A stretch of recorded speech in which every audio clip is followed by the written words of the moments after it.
He said to one of his clerks, "How can I get hold of this one?" The clerk said, "We can go and fetch him." So they went to fetch him. And for whether this was planned, but I don't think so, the chief of our area was also around there. Whether he came to the office for some reasons, I don't know, to fetch his post office or what. The town clerk, no, the tribal secretary was also there. After the chief was brought, he was taken to the office, and the chief of our area, the secretary of the tribe, they were all there. They were discussing. They had their own caucus there. After that, I was called in. When I was called in, the chief asked me, "Are you Andimba Toivo?" I told him, "Yes." "Are you the one who wrote the letters to America?" I said, "Yes." "But why did you write letters to America without consulting your elders?" I said, "I was in Cape Town, and there were no elders from my tribe. That's why I did that." "Oh," he said. And I said, I told you that this chief, maybe he didn't know me, but he knew my mother because they grew up together at his grandmother's palace. And then he told the Native Commission, "This man has been away from tribal customs. He has forgotten. Give it to me, and I will teach him the tribal customs." "All right, take it." He was given permission to take me, and the Native Commissioner gave a car to his driver, the one who brought the letter for me, and we drove to the chief's palace. When we came there, I appeared before a court. There were only a few people. "Why did you write letters?" But I must also emphasize, these chiefs, they didn't know anything about politics, but they were incited by the whites who knew politics. They said, "These people are going to plan to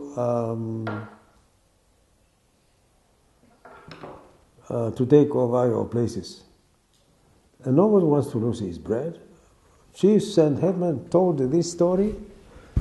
They became angry because we wanted to take their places. But at the chief's place there, I appeared before a court. Then the chief listened to my story, gave information, or rather instruction, to the senior headman of my area that take this man with you, and every time you come to the tribal meetings, you bring him along to learn the customs of the tribe, because he has been away for some times. Okay, we went in the car that was given to the chief, and it was driven by the same person who was carrying the letter for me from Semnoyoma. I didn't know Semnoyoma. And when I was here, he was not here. We dropped the headman or the chief, and then the driver dropped me and said, "Here's your letter." I don't even remember now what were the contents of that letter. Then I stayed there, and I continued writing, communicating with my colleagues in Cape Town, as well as my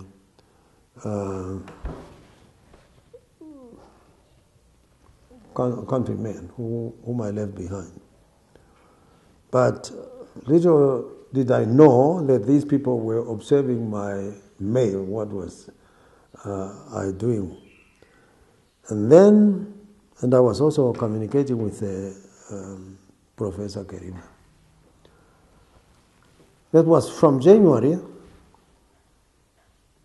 February, March, April, May, June. Perhaps they had enough evidence that I was still communicating with my people there. taken to the chief's place. Sure. What did you do? Because you were communicating with your people in Cape Town and New York. I was taken to the chief's place again. In those places, you are only there, you are not given food, there is no water, you are just... Fortunately for me, the assistant tribal secretary was somebody I knew. We were at school together, and I was in his hands. So we used to move around, and he used to feed me.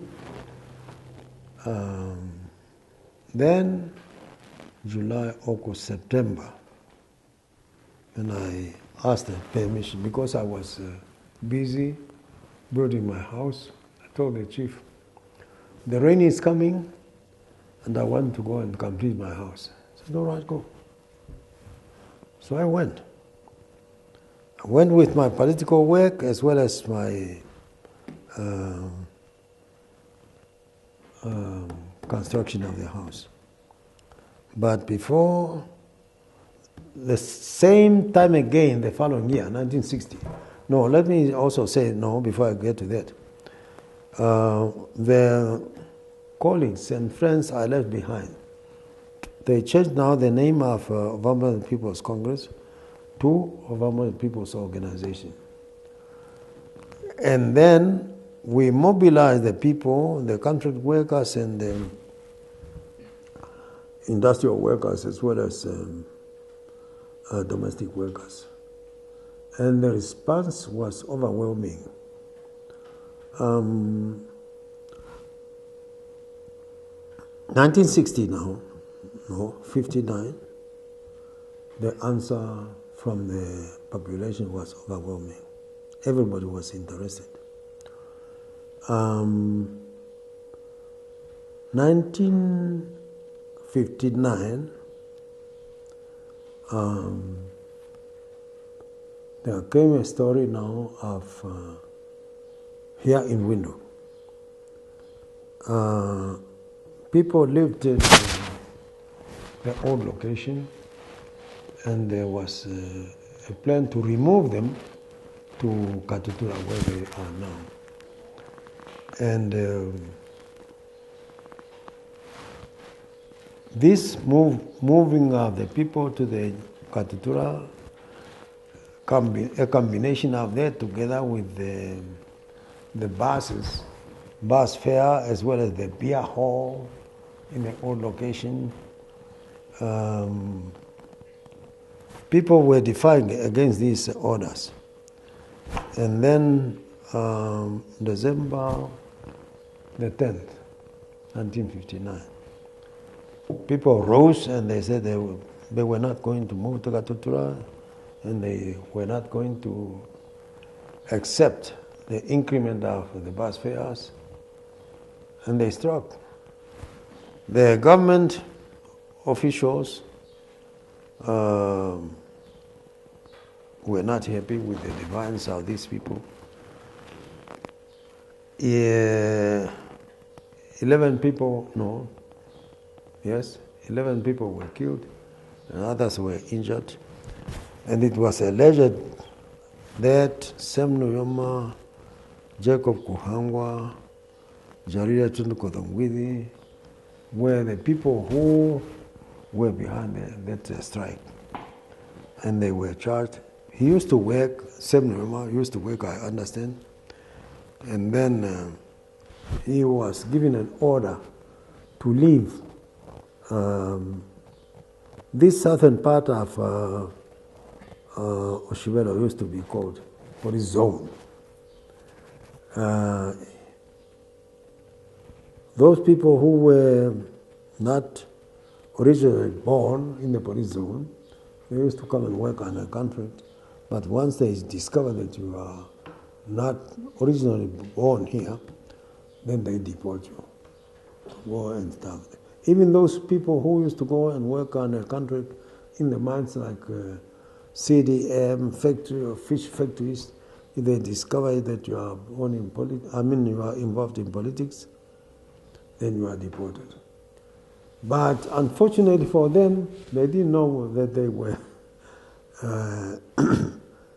recruiting the soldiers SWAPO for themselves. Most of those people, they are the ones who became the generals or military personnel in SWAPO.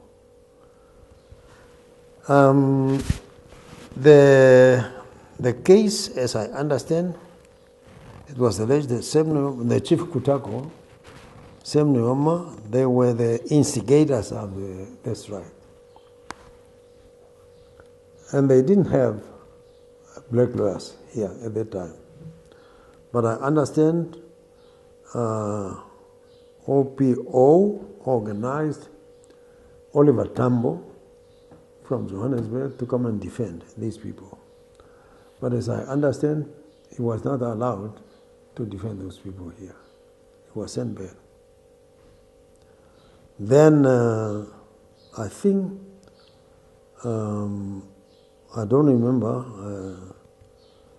not even reading that the Chief Kutako, Sem Nyoma, and I think Dr. Ngavirwe, who is here, they were the ones who were found guilty for having been instigators of this thing.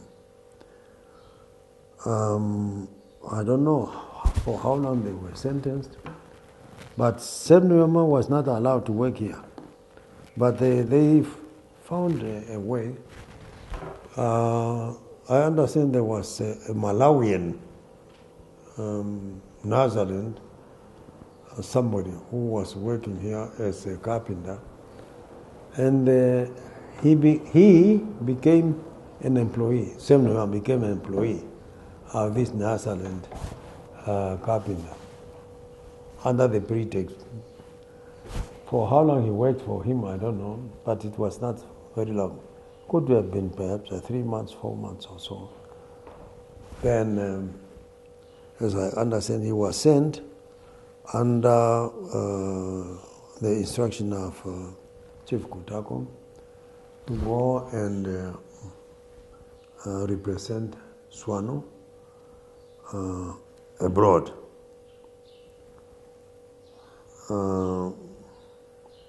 That part, I don't know much about it because I was not here. I was not even allowed to leave my district, neither to come down south or to go to any other tribal areas. And I was not even allowed to address meetings. But 66 again, no, 60. The same time, July, I was picked up again, taken to the... By the way, the previous chief died, and his cousin took over. And this cousin of his was also married to my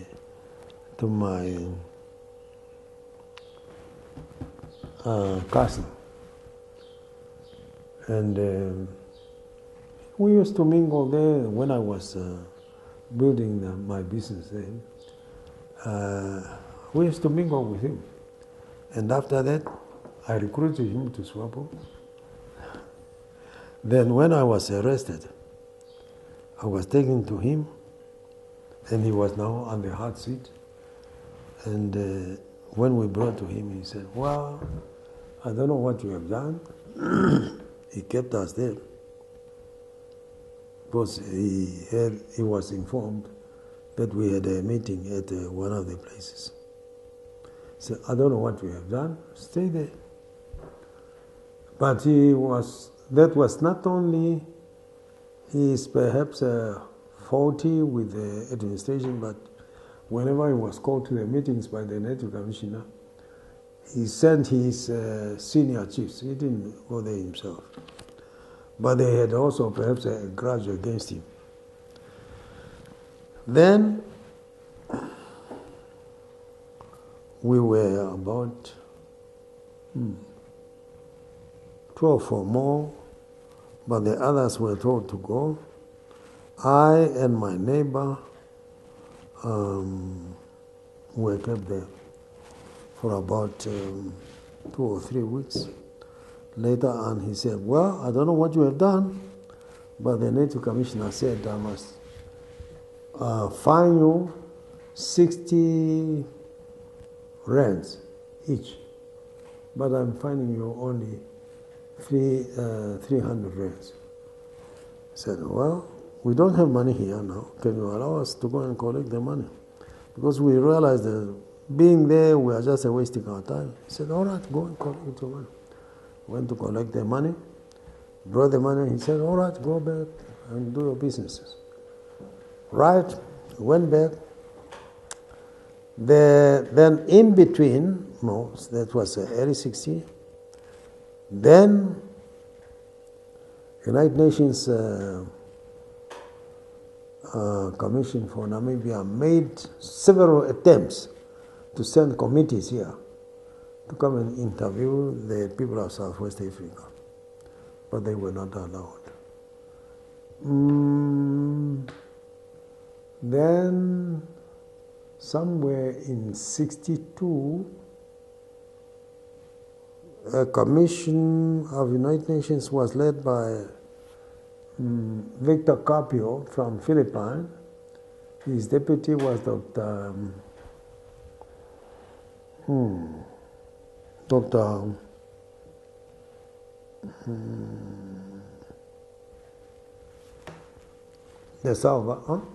De Alva from Mexico.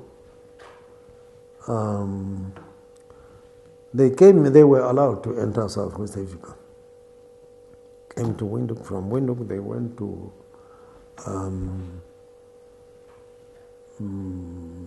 the Damara area. From there, they went to Opuo. From Opuo, they came to Ondangwa. We went to meet them, but we were told they were at Oshakati. By 12 o'clock, we went to the place where they were accommodated. We were there shouting, singing freedom songs. And their secretary said, well, these people are resting, but by 2 o'clock, they will be at the office, administration office. You just go back and by 2 o'clock, go to the administration office. All right. By 2 o'clock, we went to the administration offices. They were there, and they were talking to the chiefs and headmen. And after that, we said, we want to talk to you. He said, but you heard us talking. I said, no. Because we were not allowed to talk in that meeting. I said, how many of you who want to speak to us? I said, 12. I said, no. It's a too large a number. I think they allowed 8 of us to speak to them. We were talking to these people now that we want Southwest Africa to be under the Trusteeship Council, like all the former German colonies. And they said, well, that's something to be decided by South Africa and the administration of South Africa and Southwest Africa. And then said, well, we understood what you are saying, but we are not satisfied. Then they said, goodbye to you. I said, no. You see that crowd outside. They want to hear from you, not from us. We heard what you are saying, but you go and talk to the people there.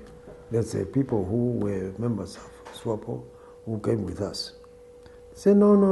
You go and communicate. You go and talk to them. They want to hear from you, not from me. So he agreed, and they spoke to these people that, well, the case of Southwest Africa has to be decided upon by United Nations and the Pretoria government. And we hope that they will solve the case of Southwest Africa.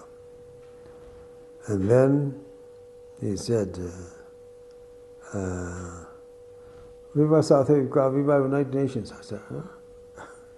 Is this our man or is a man of South Africa?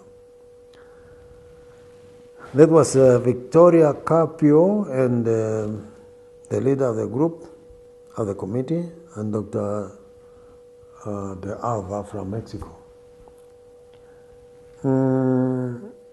After that meeting in Ondangwa, they came back to Windhoek. I think they were given a dinner by the South African government here, but how true this story is, I don't know. But they say while they were having dinner, the South African, or perhaps the statement was drafted in Pretoria and sent here, I don't know. But they said while they were having dinner, a statement was being drafted and released without the knowledge of this, the head of the committee, Dr. Victoria Carpio. But when he was assigned with duty to lead this committee, his government had already assigned him to be ambassador of Philippines in Egypt. But the statement read and appeared in the press was not in his favor. It was against his mission. I think he got embarrassed, according to the story. From here, he just went to take over his new post in Egypt as Philippines ambassador. But United Nations Council for Namibia insisted that he must go back to New York and give them a report, although they knew what happened. Eventually, after perhaps some time, he agreed to go and give a report. But people of the committee there were not satisfied because they knew what happened. And there was even a report that when that statement was drafted, he was already up with his whisk or something. He didn't know what was happening. When he realized that this is what happened, that's why he's decided to take up his new post in Egypt. Then the thing went on. 1963, South Africa came up with the idea of introducing Bantustan to the homelands, as they call it. They sent Mr. De Vetnel. He was a minister of indigenous people in the Parliament of South Africa. He was the one who came here, and I think they started with a meeting here. From here they came to Ondangwa. I attended that meeting, but they had their caucus in the chief's place there. From there, before the meeting started, they made an announcement that no member of SWAPO must speak at that meeting. We said, what about us? He said, no members of SWAPO must speak at this meeting. We kept quiet. Fortunately for us, Bishop Awala of the Lutheran Church up in the north was also present at that meeting. After the meeting, I went home. In the evening, or early in the morning, by 2 o'clock, I had a knock at my door. Who is there? Bishop Awala. I opened and he said, I attended the meeting at the chief's place, but I was not satisfied. But from there, I went to draft my statement, which I'm going to deliver at Onganjera now. Onganjera is a place of Shonashimi, who became the chief of Bantustan later. He was being driven by a Finn. I said, good luck, Bishop. He went there. I must also mention this, that when they were introducing this Bantustan, their eyes were on Bishop Awala to become their first Bantustan leader. They were advised by somebody called Professor Bruver. Professor Bruver was a professor from the University of Port Elizabeth. And he, I think, maybe genuinely or perhaps he had other ulterior motives, he was saying that he came to Ovambre to study the customs of the traditional customs of the Wapanyama tribe. One point in time, he put up his camp in near Okatana mission, the Catholic mission. One point in time, he invited me there together with my two friends to speak to us. And he had even an idea of taking us to Port Elizabeth, I think, to take us to Jehovah's Witness mission or something. But this thing didn't work. And he realized that the only person who could perhaps be the leader of this Bantustan was Bishop Pawala. And after Bishop Pawala delivered his statement at that meeting that was held at Tonganjera, they said, this is not our man. So they dropped him. And there was no other person they could have faith on, but they had to take this Ushona Shimi. Ushona Shimi is from the area of Semnuyoma. So they took him and they made him the chief of the Bantustan, like they had Kaisa Matanzima in Transkei.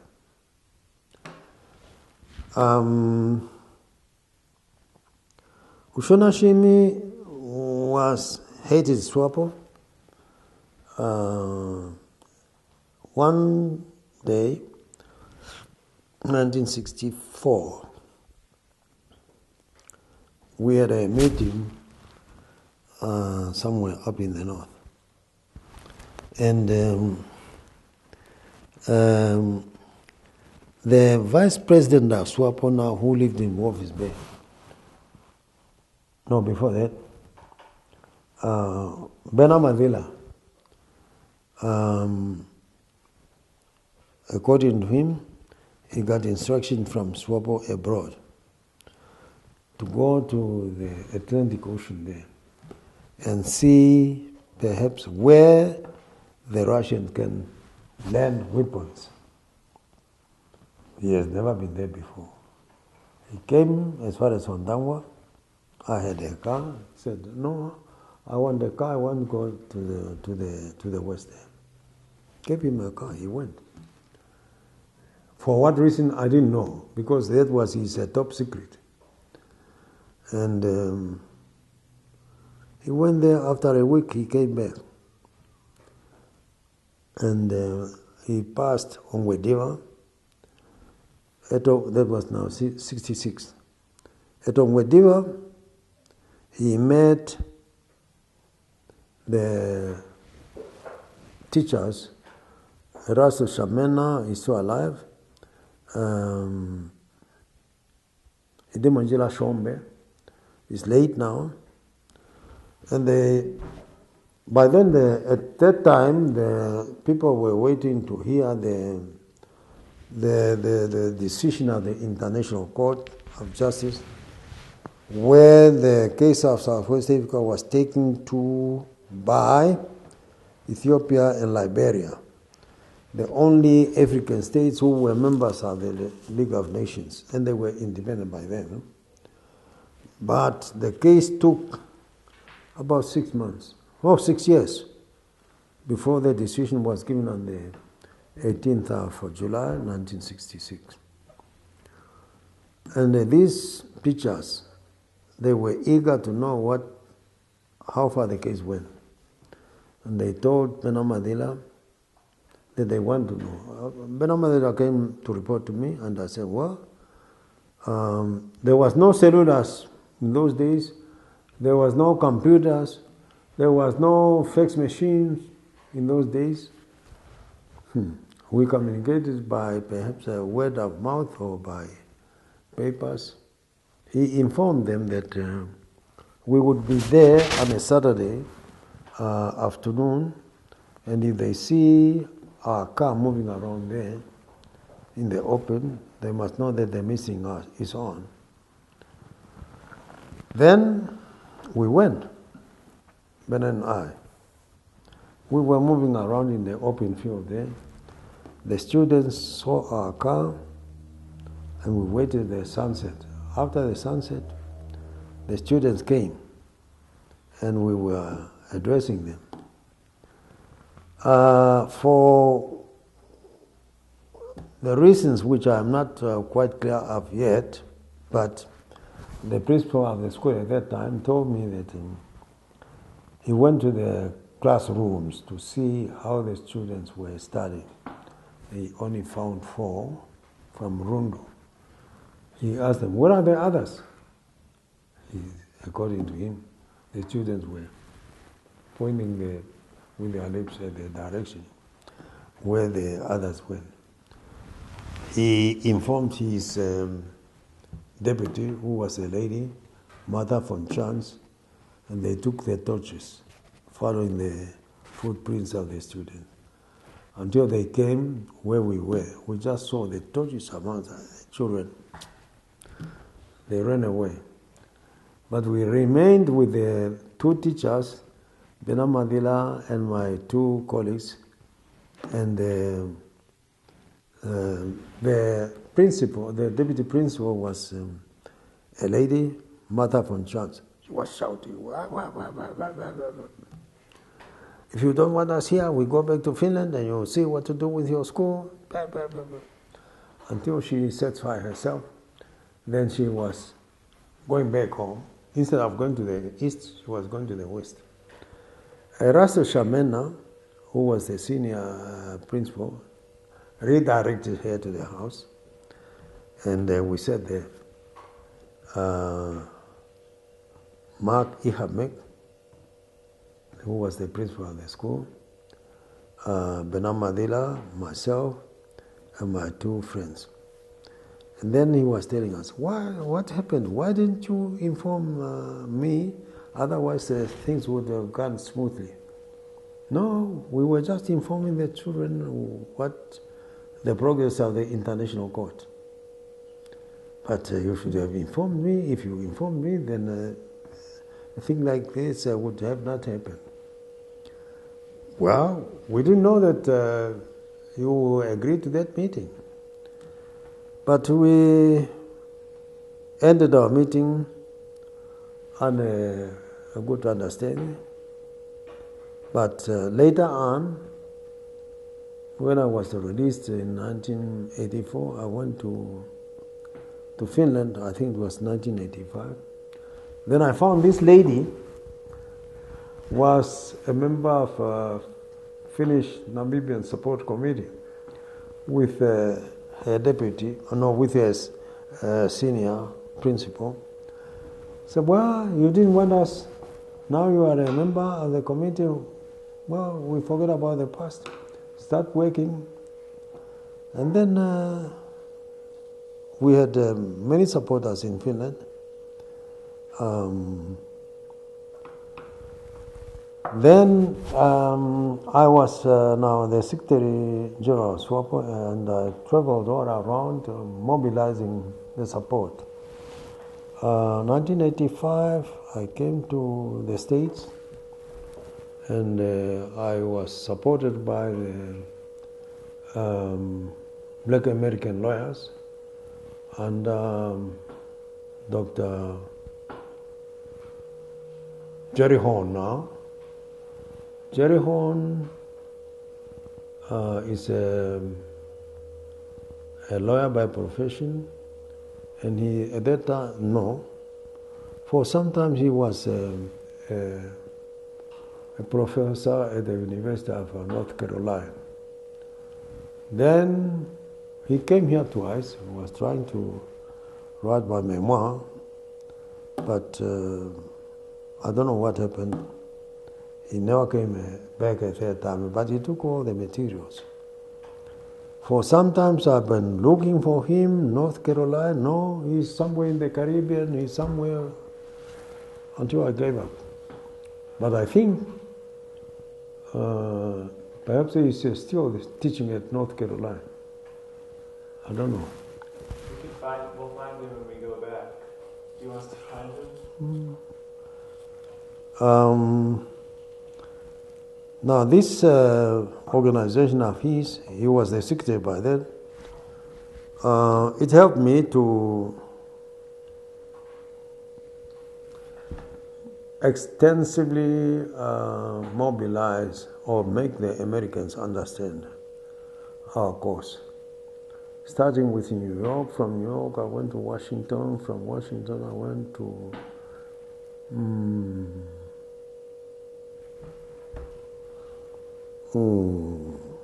what is it now?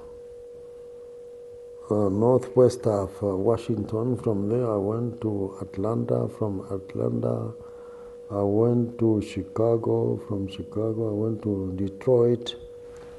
From Detroit the black lawyers had a conference in Canada. I went there to attend this black lawyers conference in Canada. Then I went back to New York. Then from New York I went to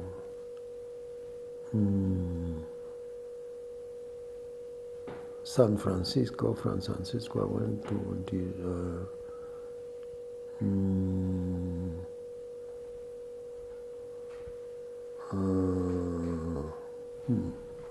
what is it now?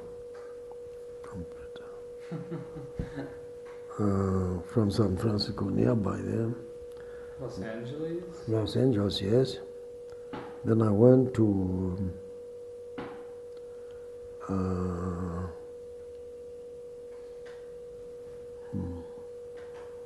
one of the islands, it's, what is it now?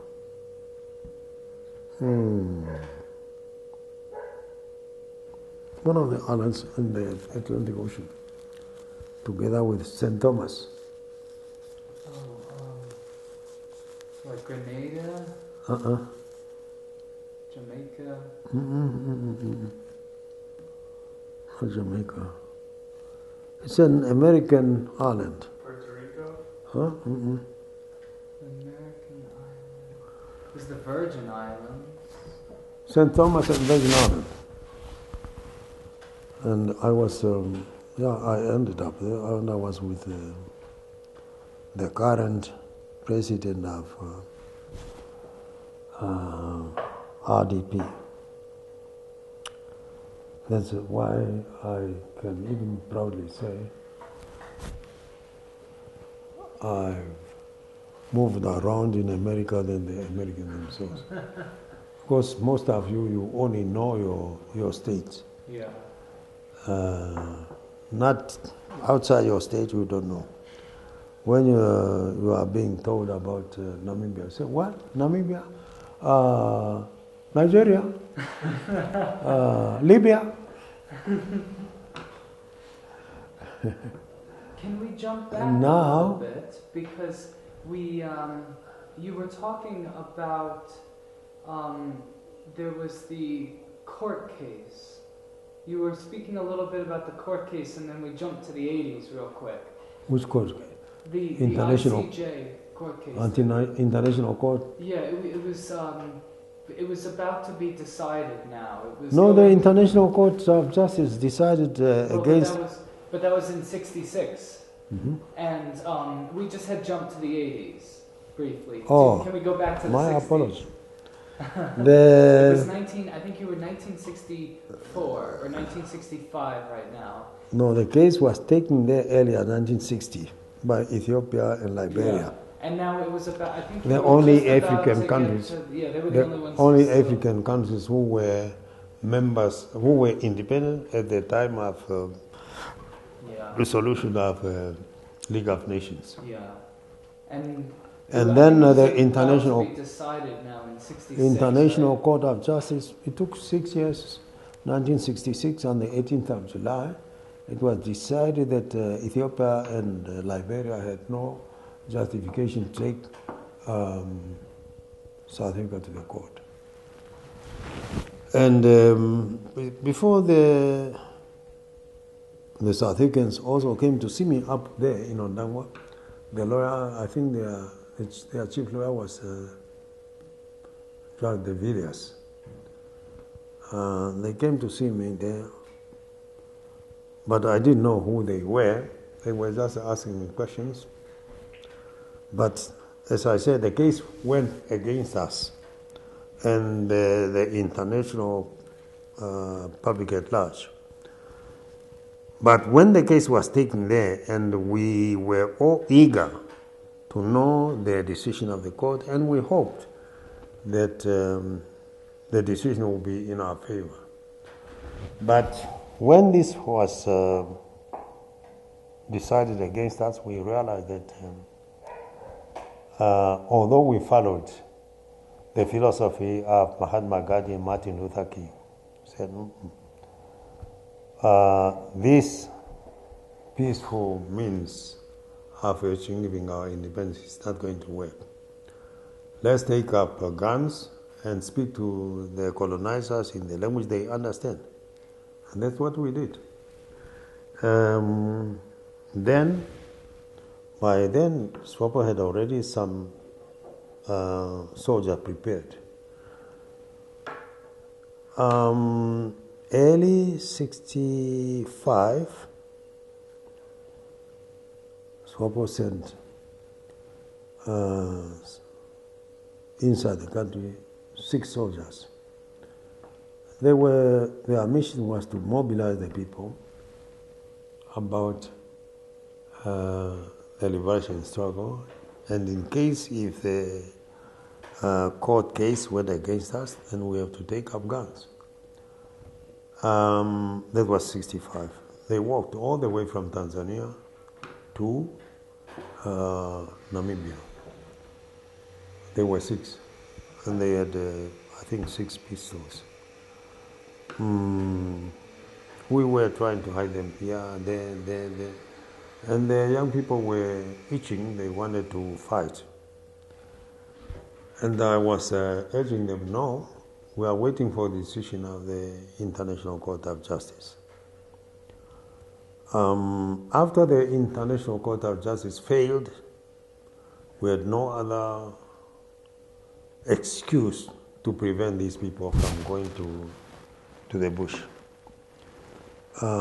Again, maybe among themselves, they were also spies by the South African security people. All the way from Tanzania, as they trace now their movement, what they observed at various times, until they came to Ondangwa. No, before they came to Ondangwa, no, those 6 arrived safely. A second group is a second group of Lausichu. Did you meet him? You spoke to him? Get to meet him. Oh, you spoke to him? They were not armed. They were only told to go to Rundu, get recruited there, go and work on the farms, mobilize, or perhaps, mobilizing the farm workers to understand the aims and objectives of SWAPO. But at Rundu, before they got recruited, and they were waiting to be recruited, South African security pounced upon them. Some of them were arrested there, some of them ran away, but they were arrested later, except one. That one, mysteriously, I think 62, 63, he was arrested by the Rhodesian security forces as he was trying to get out of the country to go to Tanganyika. He was arrested, sent to Pretoria at the Pretoria jail. He was there, he beat up a warder, then he was transferred to Windhoek. He served, I think, 6 months here. 6 months or 6 years, I don't remember now. After his release, he came to me and he said, I'm going to Tanganyika now, and they won't see me now. He went. Only for them to find him again at Omuru after some years. He escaped from the net of the South African security from Rundu. The others were arrested there, including, I think, the big spy of South Africa. His name was Leonard Philemon, or his bush name was Castro.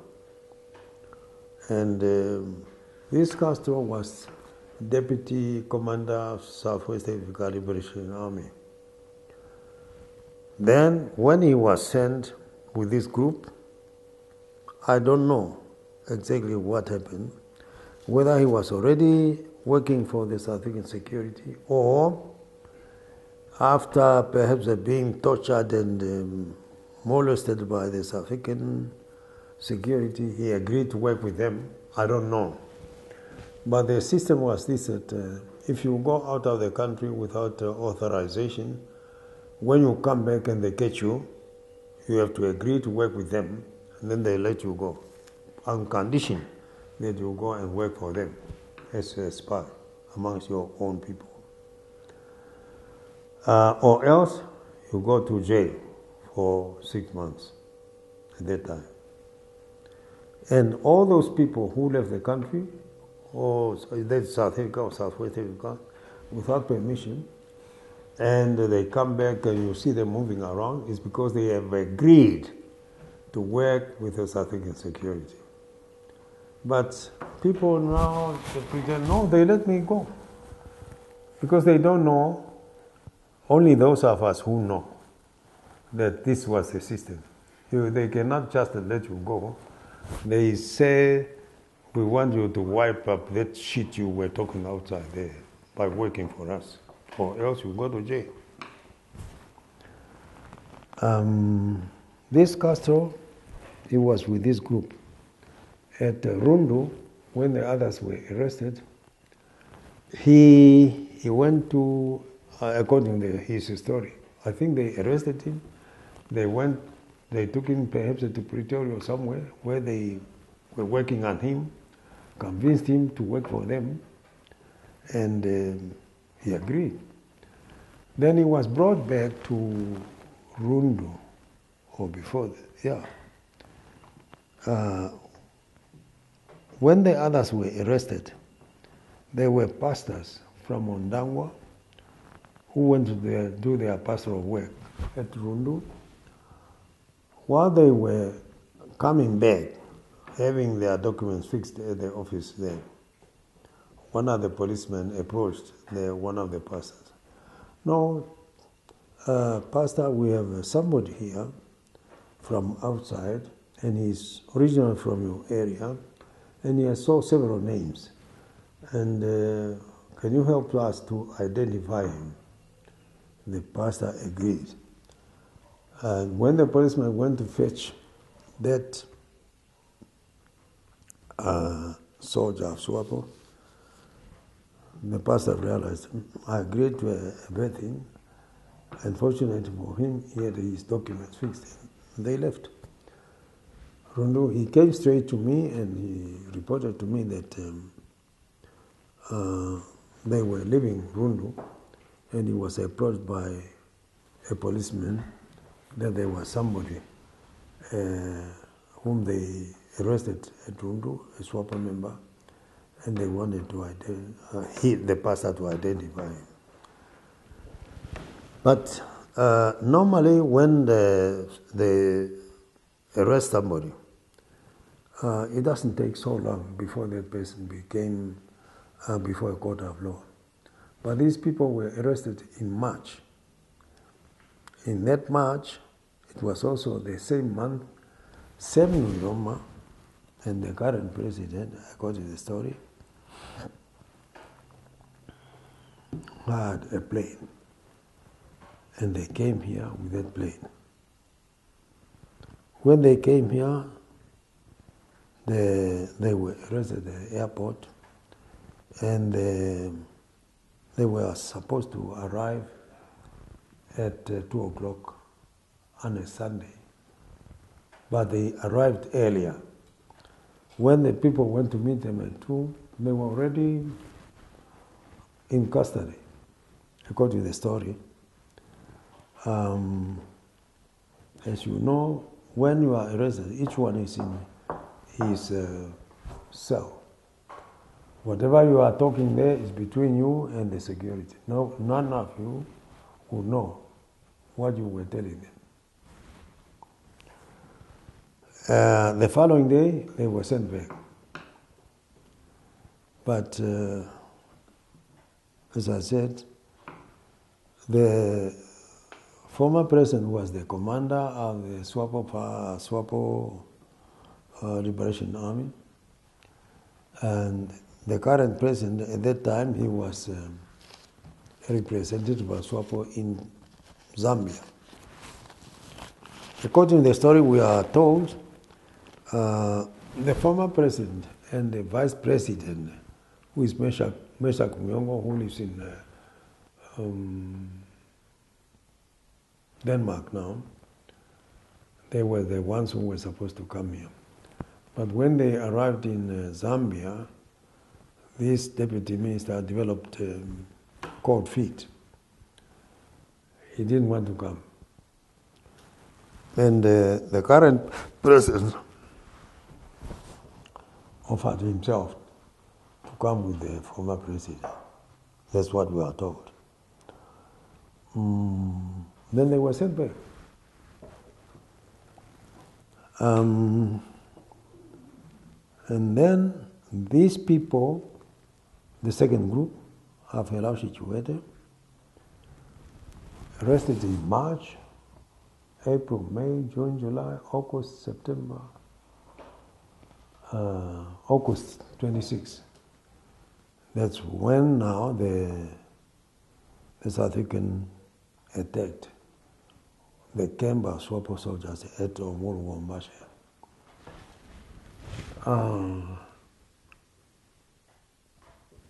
I had also, whatever I would do, dirty. I had also somebody who was working with me up in the north. Then I'm told that he was working also with the South African security.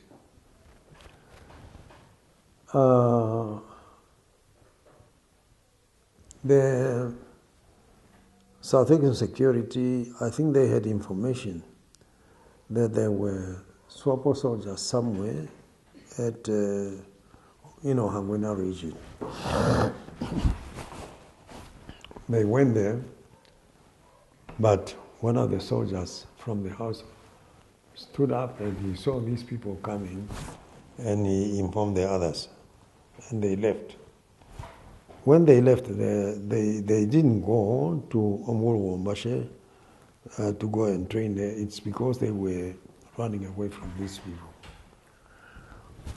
And this Ushonashimi was the eyes and the South African command.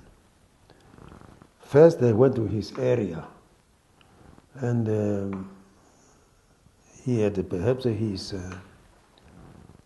security people who were tracing the soldiers of SWAPO. They went to put up a camp here.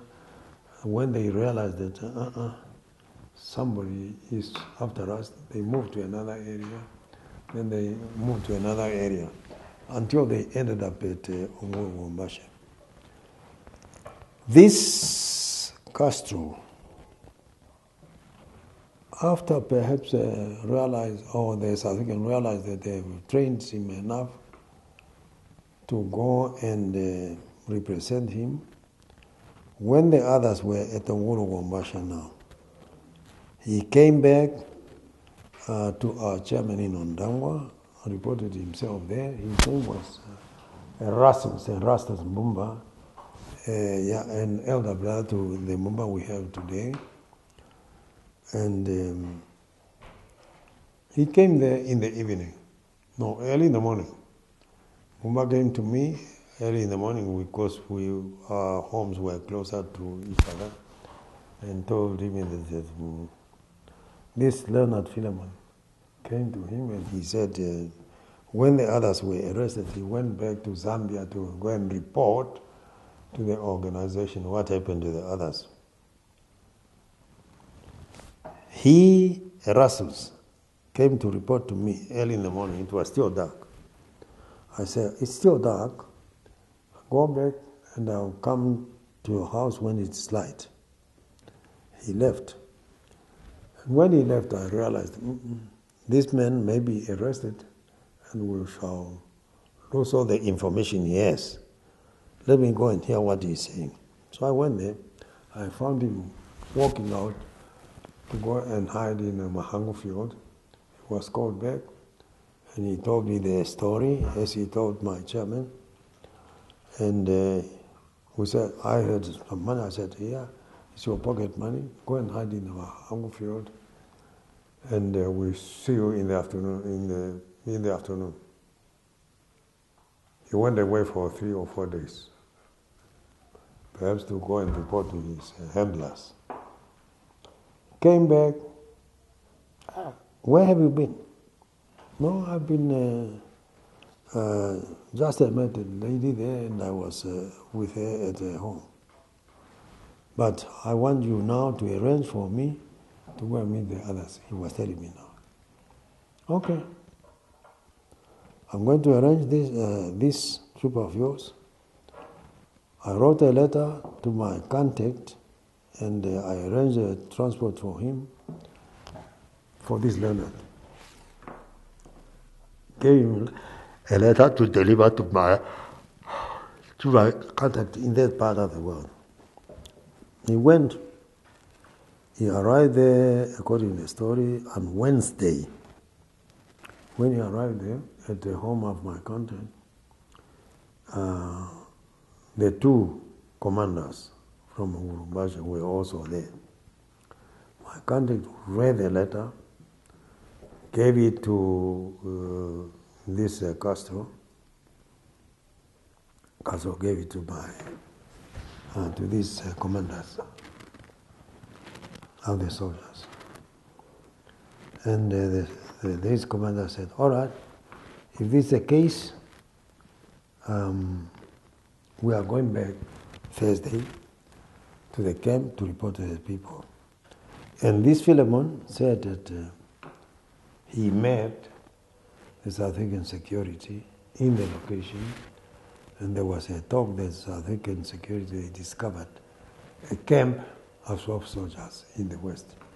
And they are going to attack that camp on Friday at 8 o'clock.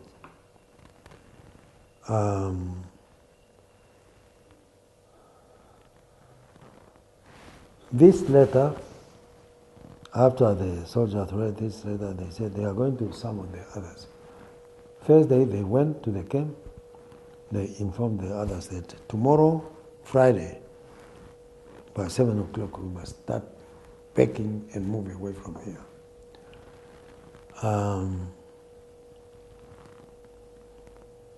Then, by 8 o'clock, before they finished packing, 8 helicopters came and shoot at them. 2 people were killed there. 1 was wounded, and 8 or 9 were arrested. But rumor has it that this Leonard, the South African informant, was seen in one of the helicopters. So, what the killed or wounded on the South African side, we don't know, because they had more sophisticated transport than the SWAPO, that we don't know. So 9 people were arrested there. 2 killed, 1 was injured, who later died, I think in Pretoria. The same day, when this attack took place, I had 2 people in the who came to me in the evening and said they wanted to inform me about something. No, I skipped to something again. Before that, before these people went to the Wambashi, on a certain Tuesday, I had a friend who was with me in Cape Town. He came back. He was working for this Ushonashimi. Then he went to Angola. He was in the Angolan army. Then he came back and he said he met a Portuguese friend who wanted him, that's my friend, to collect scraps of the cars and take them to Angola. And this friend of mine collected all these car scraps, and he wanted me to help them to take them to Angola. Then there was a Portuguese who was employed by the construction company that was building houses at Onangwa. He had trucks, steel trucks about this size. He came to me and he said he wanted me to take him to Angola with these trunks, huge trunks. What was inside of those trunks, I don't know. When I think of it now, I start shivering. Because I was not even allowed to leave my area, but this man insisted I must take him to Angola. I said, no, go to your fellow workers. He insists that I must take him. I agreed. Then I told this friend of mine of the script. We are going to take this Portuguese to Chicago before we go to your friend to deliver these scripts. I was not allowed to go to Chicago, but I sacrificed. These 3 trunks, I don't know what was inside. When I think of it now, I say it could be guns, I don't know. 2 o'clock, I said, went to the Portuguese and said, get up, let's go. We drove to Chicago, this side. Then we crossed to the other Chicago, said, offload. Offloaded, ran back again this side. We went to the eastern part of Chicago, to the Portuguese there. We left our car this side and we went to they were setting up a small shop on the other side. The Portuguese said, well, these are the things, but I also want small radios. He was opening up a small shop there. Okay. I came back and I bought those small radios, took them to him. We didn't find him there. And then we just found another order for me to buy him again these small radios. I bought him these small radios and I gave them to my driver to deliver. But they didn't find him there. Whether this was just a coincidence or it was something planned, I don't know. He was not there. And I understand these soldiers went to the same direction where I used to go. And they went to that small shop and on Tuesday. How they knew that I used to go there, I don't know. Still a mystery to me. They were observing the area. In the evening, they killed the Portuguese and his assistant. They ransacked the whole area. They went back to their place at $10. That's now how the South African security went to this place. And when they saw this, these people went to the bush now. As I was at my shop, I had 2 friends. One was boarding at my place there, The other one was just somebody I knew. But looking at it now, I think he was also working for South African security. They came at different times.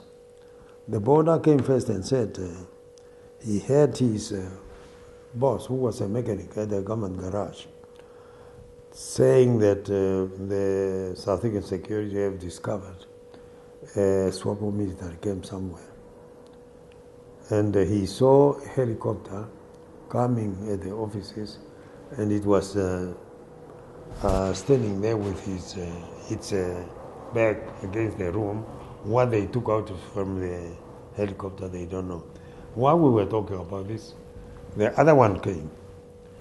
And I said, all right, let's walk towards Namibia administration office. While we were walking, we saw a car, police car, coming towards us. They passed us. And they went to my shop. They were standing outside there. From there, they went towards Onanjokwe Hospital.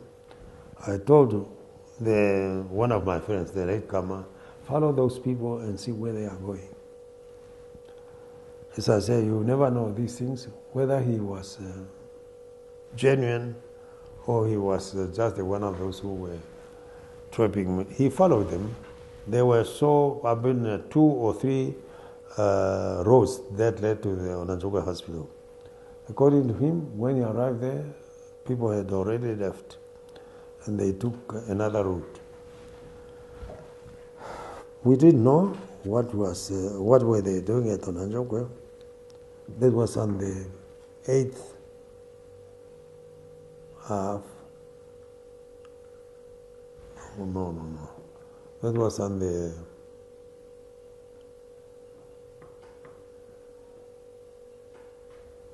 26th of August. And then we heard over the radio that the South African police have attacked a SWAPO camp up in the north. And then we wanted to know what happened now to the people who were arrested. There was no information, it was just quiet. My contact in the West came to me. No, he said the word of mouth that this is what happened, but he will come back to me to let me know what happened himself. He came back on the 8th of September. But before that, 8th of September, 6th of September, Dr. Afebut was assassinated in Parliament, 66. 8th of September, my contact from the West came and reported to me what happened. He said, well, the camp was attacked, the soldiers are in the bush, they have no clothes, they have no money, no food. I said, here's money, go and buy whatever you think they need and report back to me. That was on the evening on the 8th of September. 8th of September, the evening. The following morning, on the 9th of September, I was arrested. I think he just came to get information and confirmation or evidence, which was the money I gave him. Then I was arrested. Friday, they took me to Ondoa police station. I stayed there Friday, Saturday, Sunday. Monday, they flew me to Pretoria. As we were flying, the pilots were perhaps just pretending not to know where we were going. Or maybe we are going to Windhoek or we are going to Pretoria. We ended up in Pretoria. Little did I know that the people who were responsible for arresting Rivonia trialists were the ones who came to arrest us. Roy Nasi, Captain Swanpu. For a week, I appeared before him. For a week, I was hanged up there in a combo building. Only my toes could touch the floor, perhaps the tips of my toes. And I could only be released from there to go and release myself. And they wanted me to be a witness. I said no.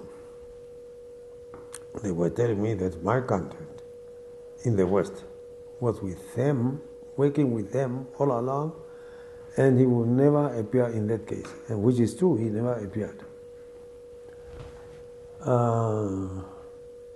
27 of us were charged. Because they didn't know under which law could they charge us. Eventually, a new law was promulgated by the South African Parliament, that one of terrorism, 1967. And also at the same time, 1967, United Nations decided that South Africa had no right to rule over Southwest Africa. It was terminated. And after the new law was promulgated, we were charged under that law called Terrorism Act. It was promulgated for us to eliminate us. But fortunately for us, we had the international opinion on our side, and also the United Nations. We were many, but only 37 of us who were charged. Our judgment was made on the 8th of February 1968. 2 of us were acquitted, and 3 were sentenced to, because they admitted of involving in furthering the aims of communism. And they were from Windhoek here and Walvis Bay. They were given a suspended sentence, and 2 were given, or they were discharged. The rest of us, I think 2 were sent to 5 years. The others, I and the other group were sent to 20 years. The rest, life imprisonment. Our lawyer was Mr. Joel Carlson. He mobilized the international community as well as the United Nations members. He went to New York to mobilize these people. And he went to Switzerland to mobilize the Lutheran World Federation and all the democratic countries to raise funds for us. And he wanted our case to be defended by Kentridge. Kentridge was a senior advocate in South Africa, but he had also a case in Britain, which he was defending, in Britain or Rhodesia. So he could not accept to defend us. We were defended by George Bezos, who is still alive. He is now the chief of what? Johannesburg. I have his information. But George Vsauce mobilized the others. Norman Phillips was the senior counsel, George Vsauce, and then Ernest Vensel, and then Skunis. So we were sentenced on the 8th of February 1968. The same day, 68? The 9th of February. The same day we were put in the truck, taken to Robben Island. We arrived at Robben Island on the 10th of February. And we were put up in a newly constructed zinc section. They had about 3 sections there on Robben Island. But the section for the political prisoners, section for B section was for the senior members of the organization of Rivonia Trials and others. And we were put in this zinc section. We stayed there for 3 years. After 3 years, we used to share working places with the B section, which was the Rivonia Trialists.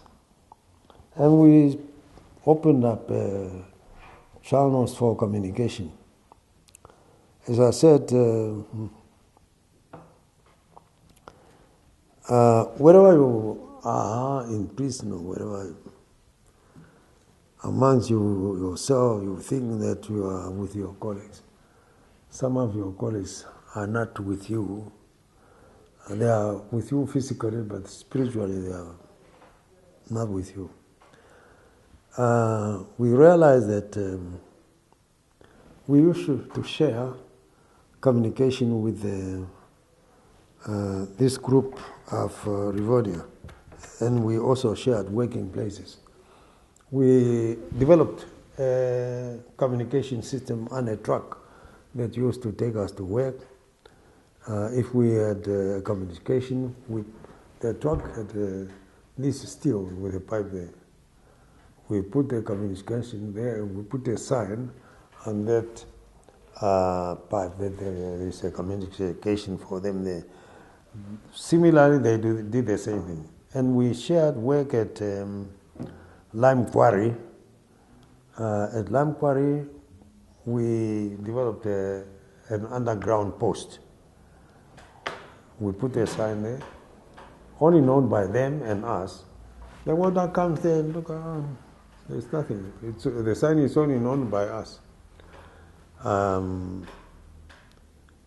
One point in time, before that, the first group of the South African ANC also joined the same section, but not with us physically.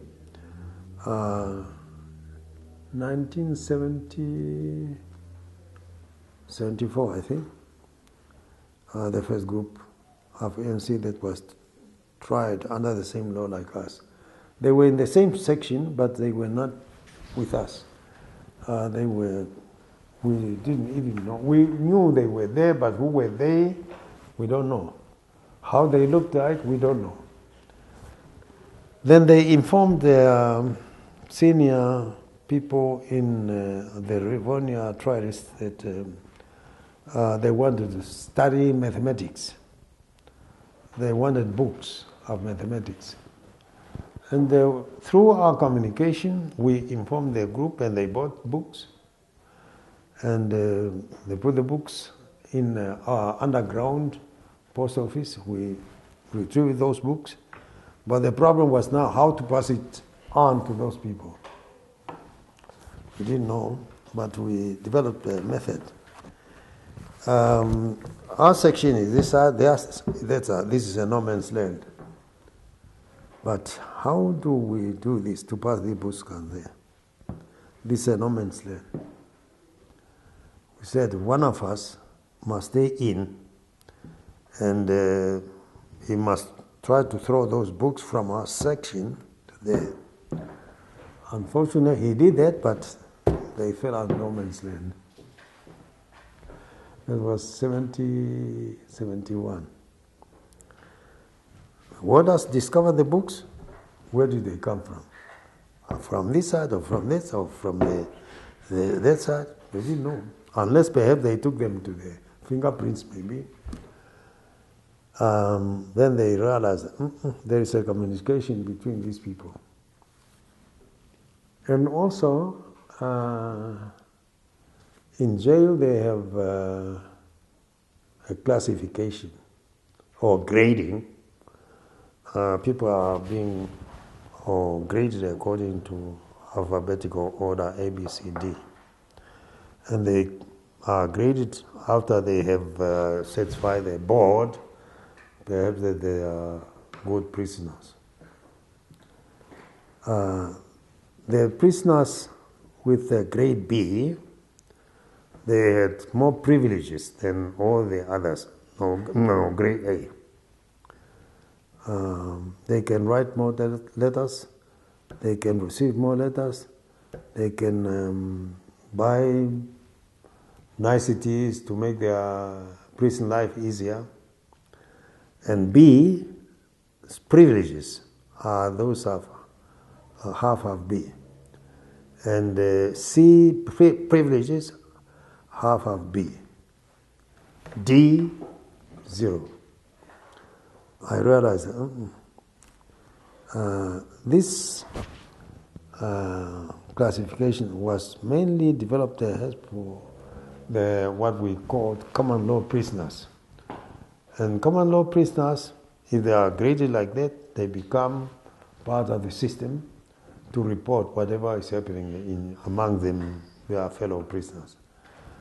And it's only when they continue giving prison authorities information, then they get their privilege. If they fail to do that, their privileges are taken away.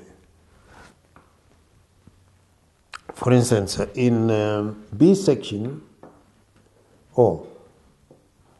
when we take, no, I'm still coming to that.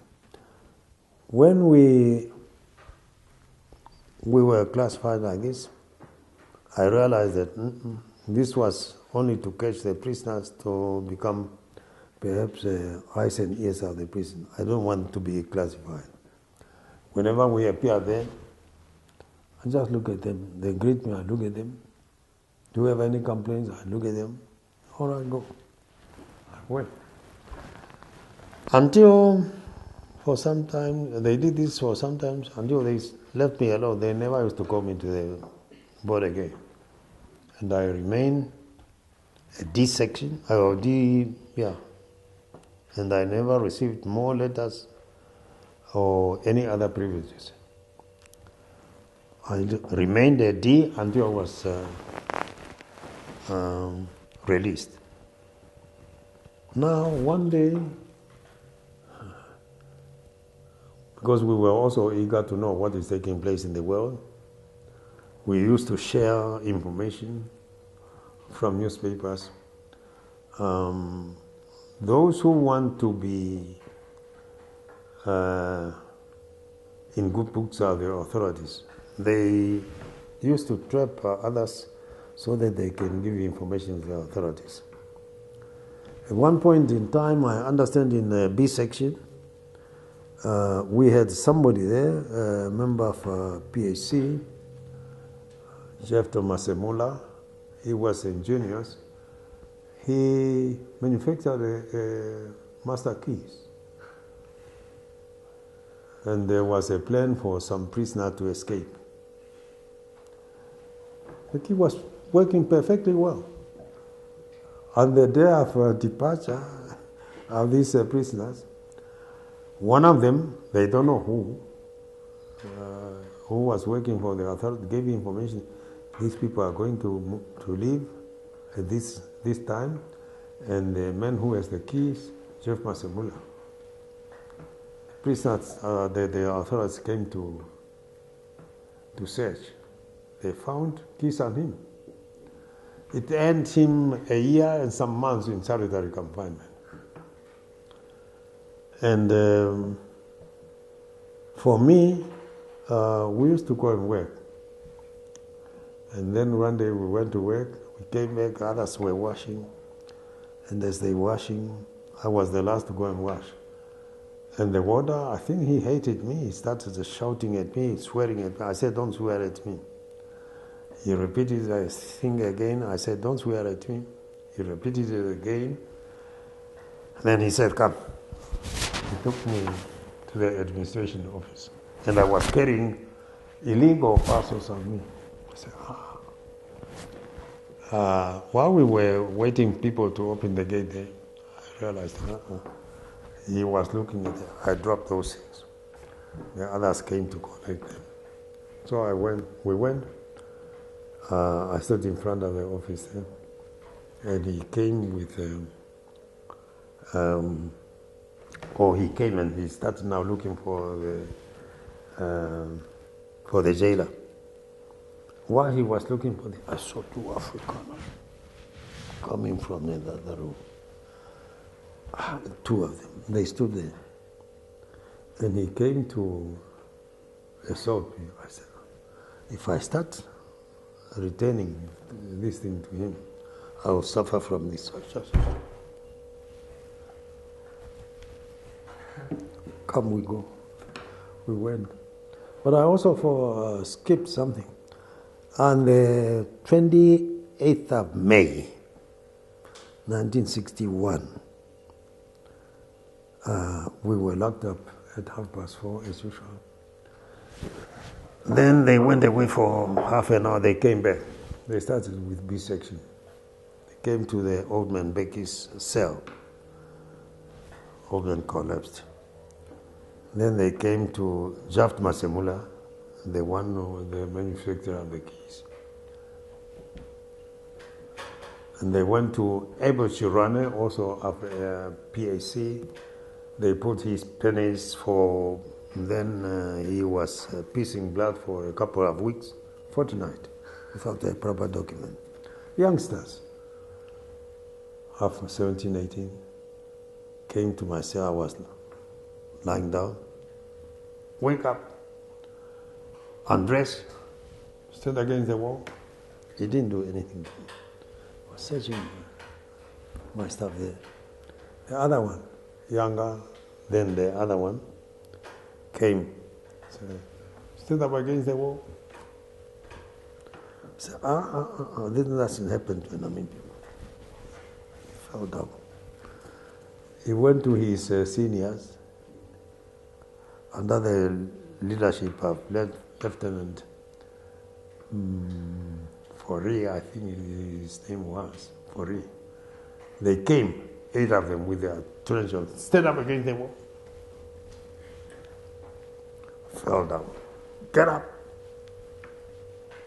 They went away. I tried to make a case, lay a charge against the warders. In those days, they say, all right, make a statement.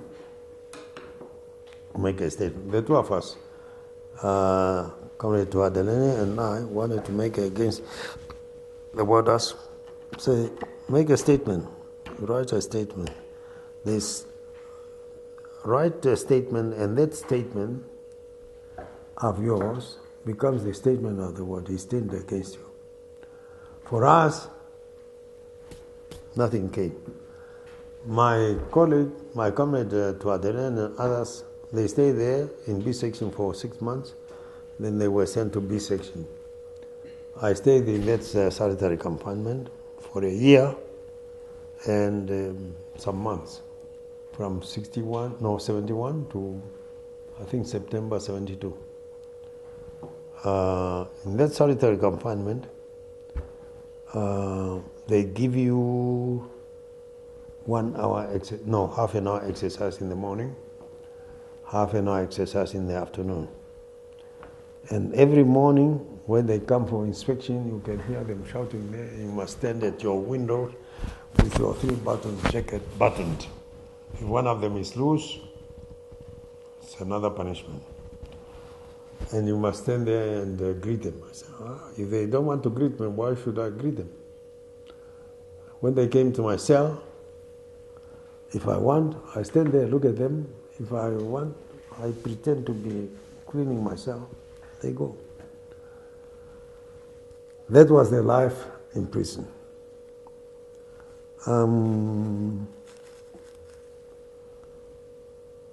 72, I was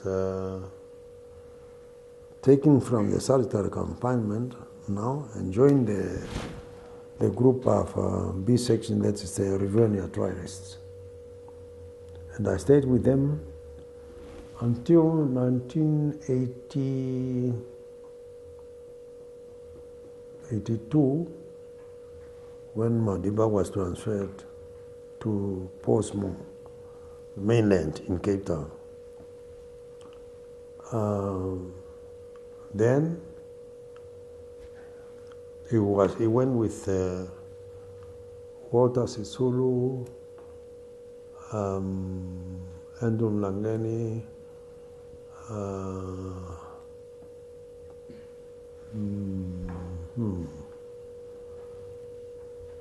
I think they were 5. Kathrada, no, they were 4 or 5. Kathrada, the old man Becky, and Elias and Twaredi, they stayed with us on Robben Island. Langeni, Walter,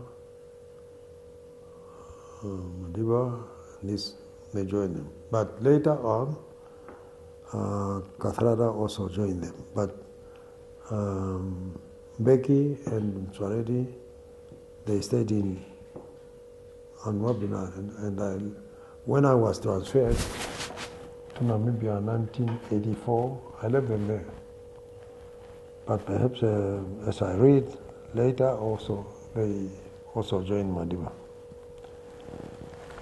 Then and I was with these privileges.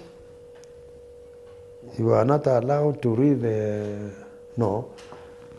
first, we were not allowed to have information of what is taking place outside.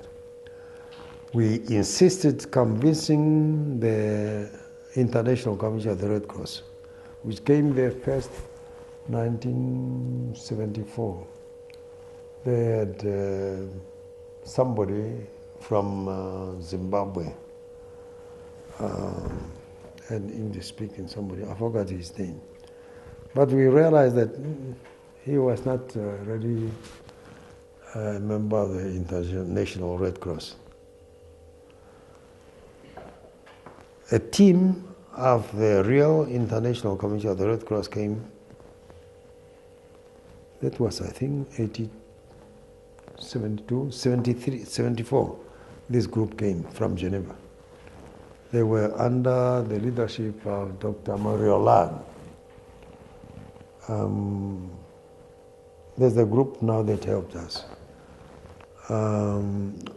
We were not allowed to have newspapers, and we insisted until the government agreed that we must have, those who have money, and they were graded, they can buy newspapers, and we used to get newspapers at 2 o'clock. You have these newspapers in the evening, the following day by 2 o'clock they must go, and you get a new supply. And only those who were graded could buy the newspapers. I, for one, because I was not graded and I refused to be graded, but when these newspapers came at 2 o'clock, we used to assemble, and somebody must read. And we had a balcony there. They come and they stand there, they spot me there. They said, Toivo, get away from there.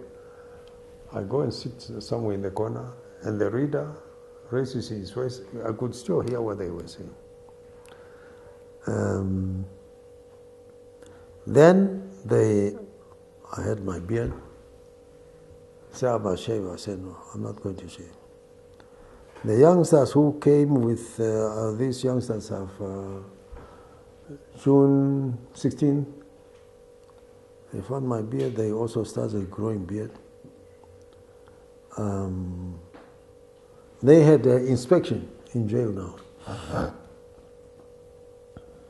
They say every Saturday you must display your clothes in your cell on a mat, and you must stand next to them. I said, no, man. I'm not going to stand there. I display my clothes there, then I go and sit in the yard. They changed the system. We must display our clothes outside. You must stand next to them. I said, no. Display them there, and I go and sit. They took back this inspection inside. And we never used to hear anything from outside, but they developed playing the news from intercom. And where the intercoms there, they read this until they gave us this tape recorder where the news were typed, and we used to transcribe for the other sections.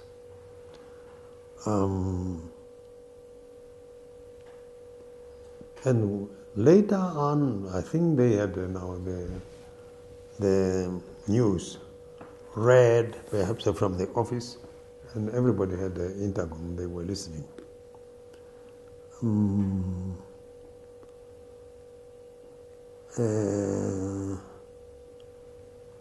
It was life in prison, and I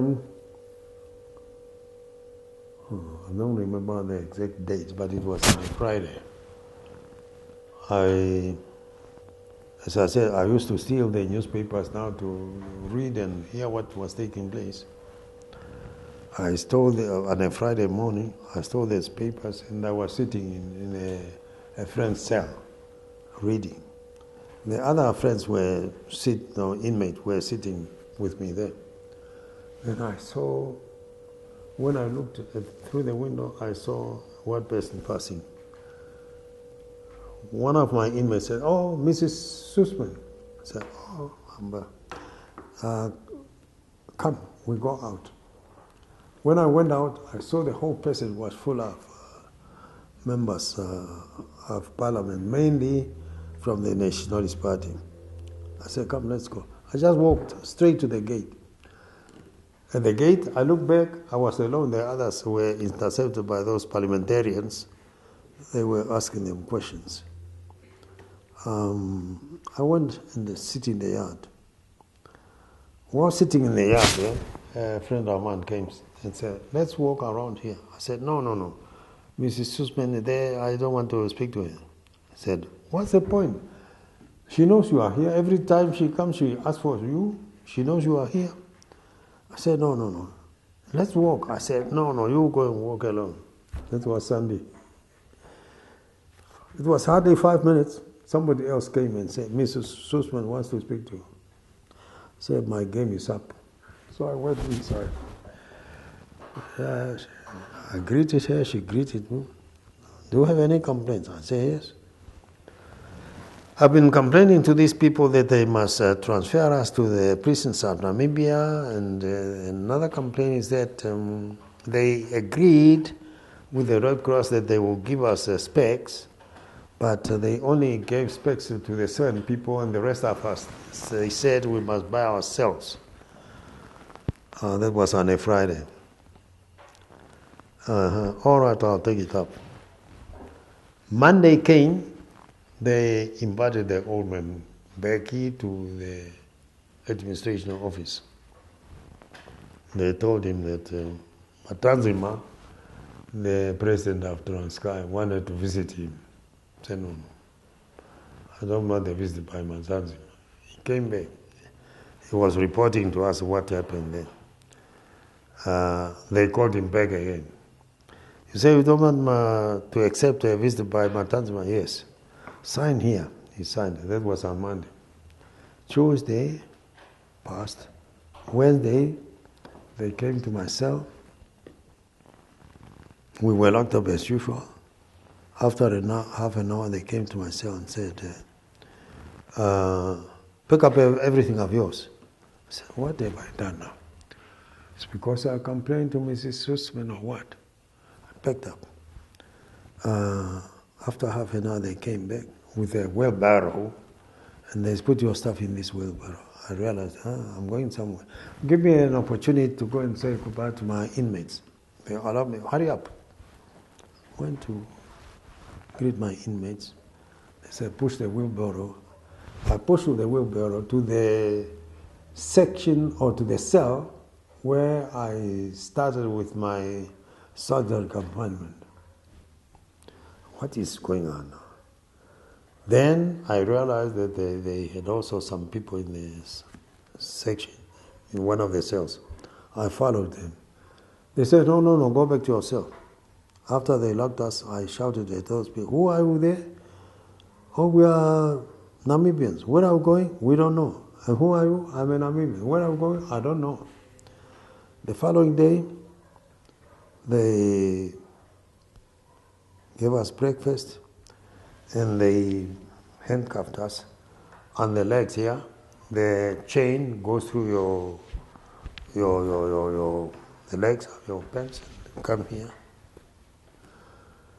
Went to the hospital, they checked us, and they took us to the airport, Robben Island Airport. Found a helicopter there, flew us to the military hospital in Cape Town, put us in a military plane. We were flying, not knowing where we were going. The pilots were arguing among themselves, maybe we are going to Windhoek or we are going to Pretoria. As we were crossing the Orange River, one of us realized that, no, this Orange River, we are going to Namibia. So we landed at Eros Airport. We found the prisoner or official there. They took us in their cars to jail, hospital. We spent the evening there. The following day, I saw somebody who was my arch enemy. He was a lieutenant, lieutenant somebody. I was called, and early in the morning, a warder came to wake me up and said, the governor of the jail wanted to see you. So I went there.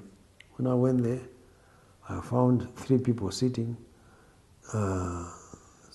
Andrea Shipanga, then somebody I don't know, then the governor of the jail. I realized this Andrea Shipanga walked towards me. I recognized him and I turned back. I went back where I came from. Then the governor sent me a message again to go and see him. I found the 2 sitting. He introduced the other one. This man is the chief of the security in Southwest Africa. And he wants to know from you, if you have released, where do you want to go? I said, you are the chief of this prison and you have the keys. If you open these gates, I know where to go. It's not his business to ask me where I want to go. No, he just want to know if you want to stay in Windhoek or you want to go to the... It's not of his business. If you open the gates, I know where to go. And I went back. He called me back again. Who do you want to come and visit you? I said, I want my mother, my sister, and my friends to come and visit me. All right, we are going to make arrangements. After I came back, I said, my friends, this is not clear to me. And it is not clear to those people. They may trick me and bring me other people who are not members of my organization. I went back to him and I said, when I say my friends, I'm talking about members of my organization. Okay, we are going to make arrangements. They made arrangements. Then my mother came. It was now the time. I met this lieutenant who was with me on Robben Island. he introduced himself to me. I'm Lieutenant, what was his name? I was a governor on Robben Island from this year to this year. Do you recognize me? I said, I did, but I said, I don't know him. No, I was on Robben Island this time and this time. I said, I don't know you. All right, come. Went to his office. He said, I'm also new here. I just came here, but we got information from the Administrator General that you are being released today. I said, no, not me. I still have 4 years to go. No. We are instructed to let you know. I said, I still have 4 years to go. While I was talking to this one, the governor or something came to pass, and I left this one, I faced this one. This man is telling me that I'm being released today, but I have still 4 years to go. No, we are instructed to release you today. I said, I'm not going out. If you want to do something, release all my junior officials, and I stay behind, and when you are satisfied at one point in time, you let me go. I said, no, we are releasing you today. Okay. Then I said, before we do that, bring my mother here. No, bring my sister. No, they brought my sister, and I told her this. No, first my mother, and my mother said, no, you are not going to leave and leave your comrades behind. And my sister came. I told her the same story. She said, no, you are not leaving. We had a friend who brought them to jail. I said, all right, do me a favor again. Let me send my sister to go and inform the comrade who brought them here. My sister was clever. She went and she brought the men. I gave him the information and said, well, if they are insisting, let's go out and I'll be able to explain to them what happened. We agreed to go out. Went to the reception to take my stuff there.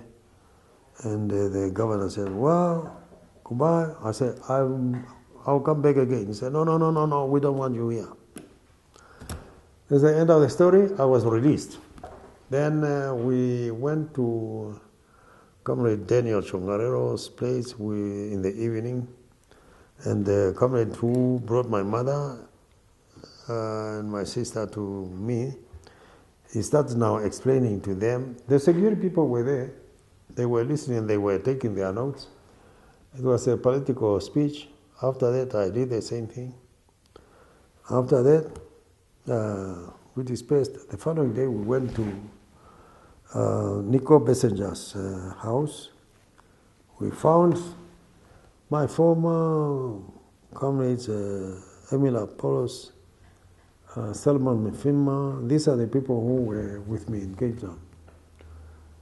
They wanted to greet me. They were chased away by the other people. This man, you were with him, and you left him in jail. You came back here. You were working with these people. What do you want to do with him now? Get away. That was the story. Then I was invited to attend a SWAPO, or perhaps the 100th years of colonization of Southwest Africa at the University of London. It was Comrade Chongalelo, Anton Luboski. No, before that. I was released on the 1st of March. On the 7th of March, SWAPO sent a plane to pick me up, to take me to Zambia. And they gave me a passport, just a paper, traveling emergency document for Zambia, Zimbabwe, Botswana. But when I got to Zambia, they gave me a passport. I went to London, I went to Switzerland, I went to Belgium, I went to Norway, I think I went to Denmark. Then I went to Germany, I came back. Because they promised me that when I come back, they'll give me a real passport. When I asked for the real passport, they said, yes, we are going to give it to you. A week passed, and that passport was needed for me to go to attend this meeting in London. On the 8th of September, they said that my passport issue was no longer in the case of the people here, but in the case of the Minister of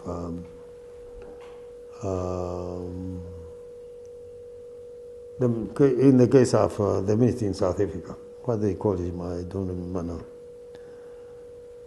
now. But he will only be in the office in the afternoon, and our plane was taking off at noon. Comrade Luboski and Comrade Chongarero, they took off with the plane, and I stayed behind. Our representative in London heard about this, and he kicked up a row. It was during the Conservative Party of Mrs. Thatcher. They took up a case with the Labour Party, and the Labour Party took up the case with the Conservative Party. The following day, my lawyer, Hartman Rupo, early in the morning came and said, Mr. Sean, he was the administrator general's office. Sean Clary wants to see you. I said, all right, come with me. We went with him. Sean Clary said, yes, we want to give you your passport. But before I give you your passport, remember that when we gave you a travel document, you went to Europe and you made it difficult for my president to travel. And that is true. Because I was telling Mr. Malcolm Rifkin and lady,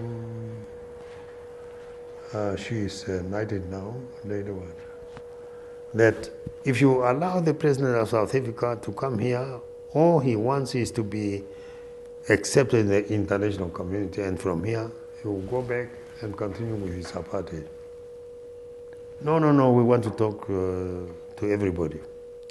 And what I told them is exactly what happened. All right. Then Sean Clare said, before I give you your passport, I want to talk to you, and what we are discussing here, it will be publicized. And one of them is that you must renounce violence. I said, if that is the case, forget about it, keep your passport.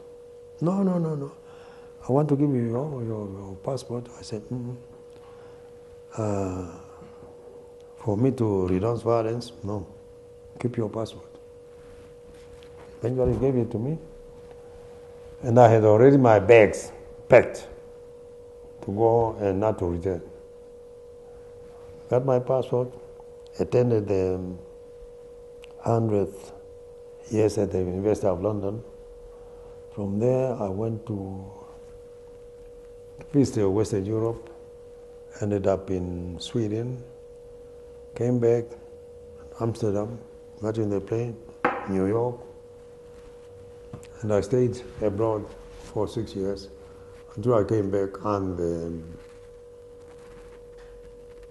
I was supposed to come back on the same date, the 9th of September, but something went wrong. I came back on the 10th of September, 1989. Comrade Anton Luboski and others came to meet me at the airport. On the 12th, he was assassinated. It's a story. While I was abroad, I was the Secretary General of SWAPO, as I said, and I was mobilizing the international community to support our cause. But you were not there yet. Not quite. Almost. He wants to just change the battery quick. Do you have an extra battery?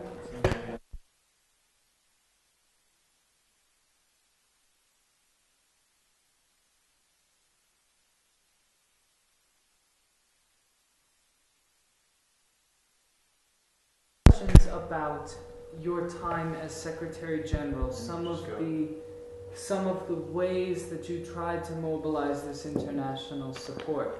I know one of the ways that international support was raised was through the print publications, things like posters, like all over Europe, there's a lot of that. A lot of the exile media was just as much for spreading the word about the situation in Namibia to the outside world as it was to the inside world. As Secretary General of SWAPO, Secretary of SWAPO, what other sort of means did you have to try to raise this support?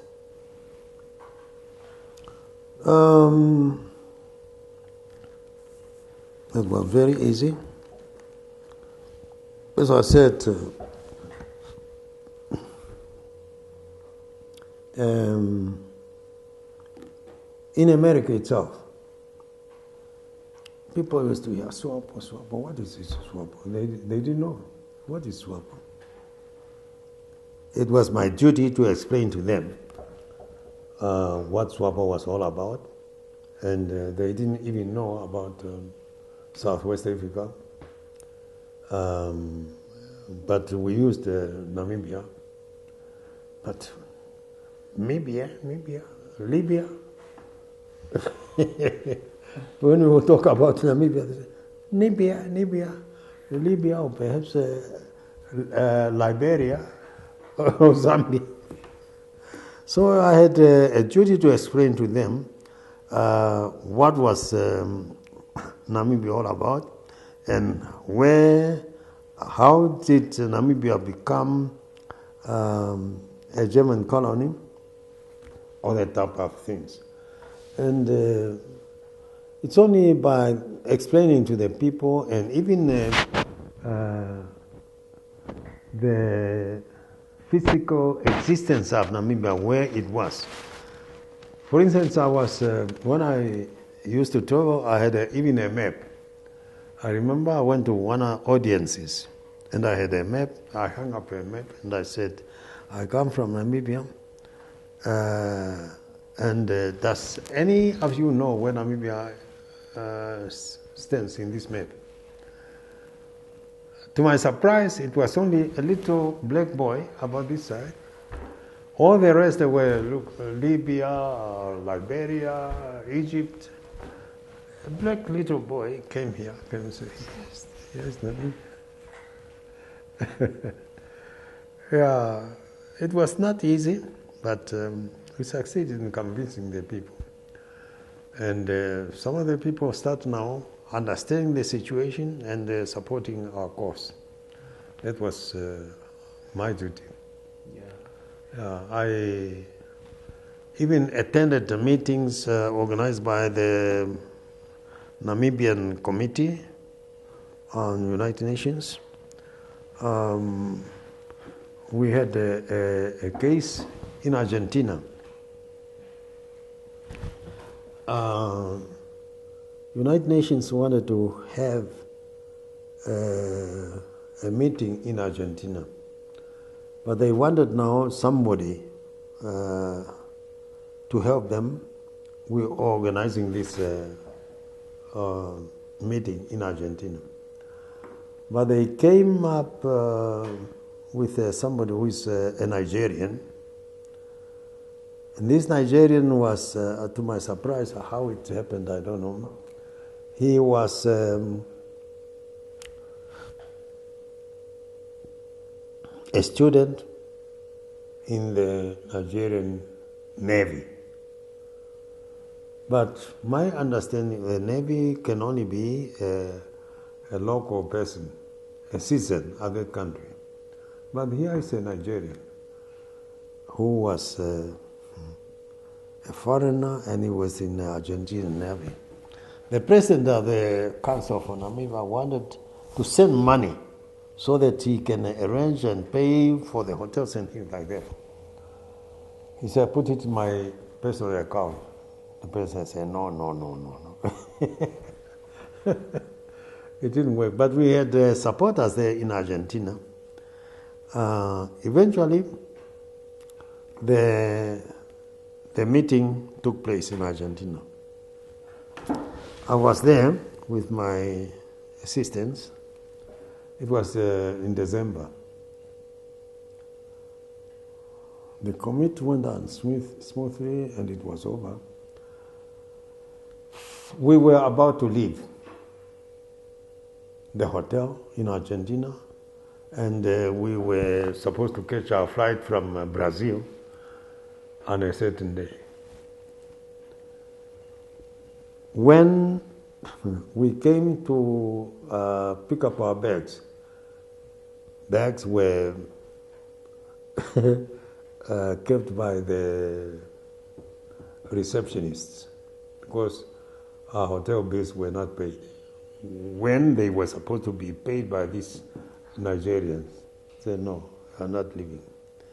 No.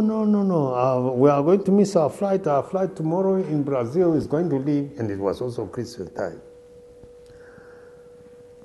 I understand this Nigerian, he knew parliamentarians in Argentina. He started now running around with this Argentinian to pay the bill.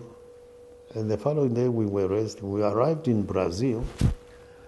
In Brazil, Christmas time, you find Angolans doing shopping. The plane is full. So what are we going to do now? We went to the hotel. I was there before. We went to a hotel which I knew. While we were there in the hotel. What are we going to do? I said, let's go to the airport. Maybe there will be some people who are not going to turn up. Went there. While we were in the waiting room, sitting there, I heard people speaking Afrikaans. Are these people chasing us now, or where are they from? Perhaps they were just South Africans who went to do their business, either in Brazil or somewhere else.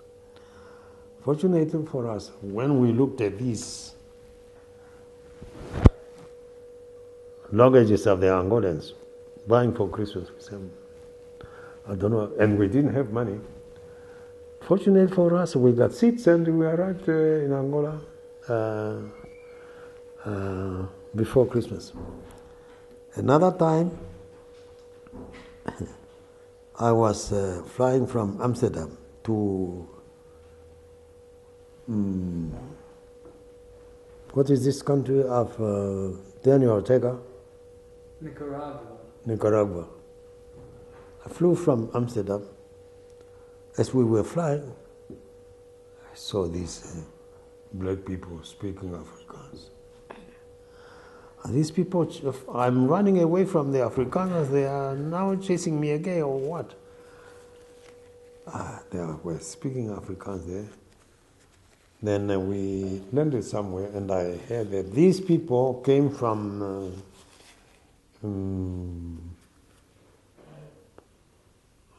Dutch Guiana. You know, they have these Guianas. Yeah. British Guiana and Dutch Guiana, or French Guiana. Hello? Fine, thank you, how are you? Sorry? Victor? I'll call you back, Victor. I'm in a Zoom meeting. I'll call you back. Thank you, bye. You said they were from French Guyana? French Guiana. That's what you said? Yeah. The black Afrikaan speaking people. No, French Guiana, no. In Guyana, I think they have two sections. One is for the French, one is for the English. I don't know which one speaks Afrikaans now. No, Dutch, no, not French. Dutch Guyana and English Guyana. Yeah, Guyana, it's in South America. Yeah. I said no. It's called Suriname now. Huh? Suriname. Now. Yeah, but that's after independence, I think. Suriname. And after independence, we had even a black ambassador here, of Netherlands from that country. But he came here from Netherlands as a Dutch. Yeah. I said, no, these people, are they chasing me again or what? I'm running away from them now. No, when I investigated, they said, no, these people are coming from Dutch Guyana. And I was going to Nicaragua. Those are the things. Well, my next question isn't as funny, unfortunately. Yes, it's you funny. mentioned yesterday that the SWAPO of today is not really the SWAPO of yesterday. Yes. I was hoping you could elaborate on that a little bit. The SWAPO we had, it was a SWAPO of brotherhood and sisterhood, fighting for the liberation of our country. And we never had any problem outside. We were all comrades. But here now, I think the SWAPO we have, tribalism is creeping in. That's why we have these, amongst SWAPO itself, these divisions. We have Beno Lenga, who broke away from SWAPO. We have Hiriwantenya, who broke away from SWAPO. Those are the things. What are the reasons for, you spoke to Beno Lenga? Yeah. What did he say? He said one of the reasons... And he was ambassador of SWAPO in London. He was upset. If you think that's your top secret, I don't want to hear about it. Keep it your secret. He was upset with SWAPO partially because it was becoming an Ovambo-speaking party, and that he was upset with the what he called the spy issue, which still was never addressed. He told us back in the 80s in the Bongo. That was one of the issues he had. He also was upset that Sam Nujoma was running for a third term. That was one of his complaints as well. And he didn't mention this in our conversation with him, but I read this somewhere on the internet that he was also upset about Namibia's intervention in the DRC with the military. That's what I read were the three issues that he had the most. Of course, I haven't done a lot of research on this. This is just what he told us. I personally believe in democracy, not only by talking, but by practice. As it is now, what I see in SWAPO, we preach about democracy, but practically we are not a democratic organization anymore. As I said, that SWAPO we have today is not SWAPO we had yesterday. Although, for us to take up this philosophy of reconciliation, I believe in reconciliation, but it must be a full, we must go all the way, reconciliation. We can only reconcile part of the people, and some of them we will hold grudge against them because they did this and that. Particularly those who were perhaps a member of SWAPO and they broke away. For me, if somebody is dissatisfied with the organization, he or she is in a democratic society, he or she is free to leave. But if he leaves, he or she is still my friend, or although perhaps we don't have the same aims and objectives. He's a friend of mine. Some of the people I knew, even their parents, before I happened to them, but what they are saying is that they are teaching these newcomers, they don't know politics, they say, don't talk to those people. What about if my mother, my friend, or my sister or my brother formed his or her organization? I must not talk to them. I said, forget about it, not me. And they are trying now to woo those who don't know politics, those who were perhaps far away from SWAPO, those who, some of them who were killing us with the apartheid system, who don't know. And those people are the ones who are perhaps playing in the hands of those people because they want to be in good books and they don't know anything. Those are the people who are now, they are real SWAPO members. And those people who suffered, they must go.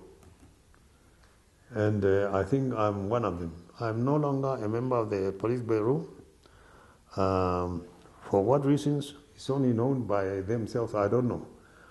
I'm a member of the Central Committee, but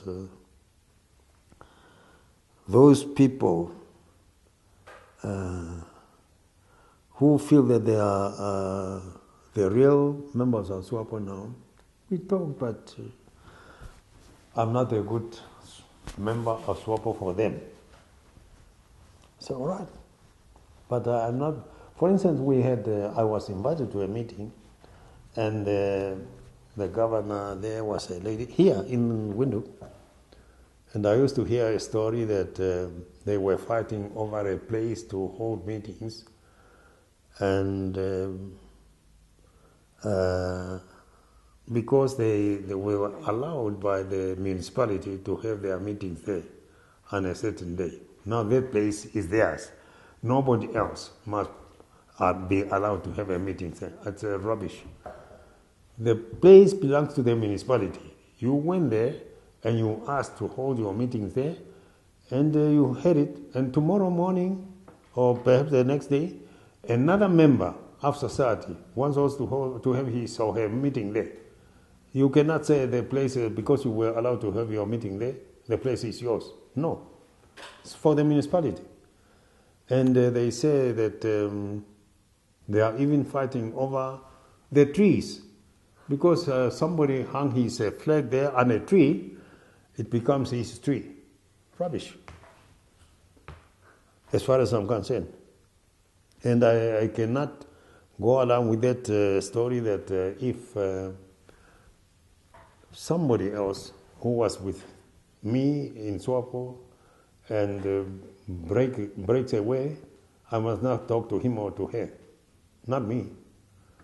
He's a member of society, and they have the same seats in parliament with those people who were members of SWAPO. They broke away. Benu Lenga, for instance, they sit there in the same parliament, and after tea they talk together, and they tell these youngsters not to talk to those people.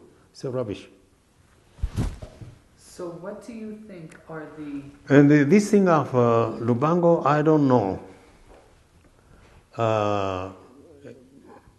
Most case, in some people, perhaps, they were put there genuinely, and some of the people were there just because they see you and me, we are friends. And then perhaps I did something, I'm picked up, they also say, you must also be picked up. Sometimes you don't know what I've done. Those are the people, and some of the people, I believe they have died. I was the one who was sent to go and release those people from Lubango. I was the Secretary General of SWAPO by then. I was sent with the current Prime Minister to go and release those people in 1989. I think it was May, June, round about there. And I went there. I said I was sent by SWAPO leadership to come and release you. I started with the women. We were together with the current Prime Minister. The women said, we are here and we were waiting for the elections, and United Nations officials to be sent to Southwest. And they were already here, I think. Then I said, we are sent here to come and release you. The women said, no matter what happened to us, we are going to vote for SWAPO. We went to the men.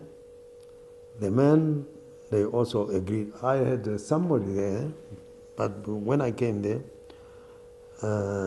this somebody, he was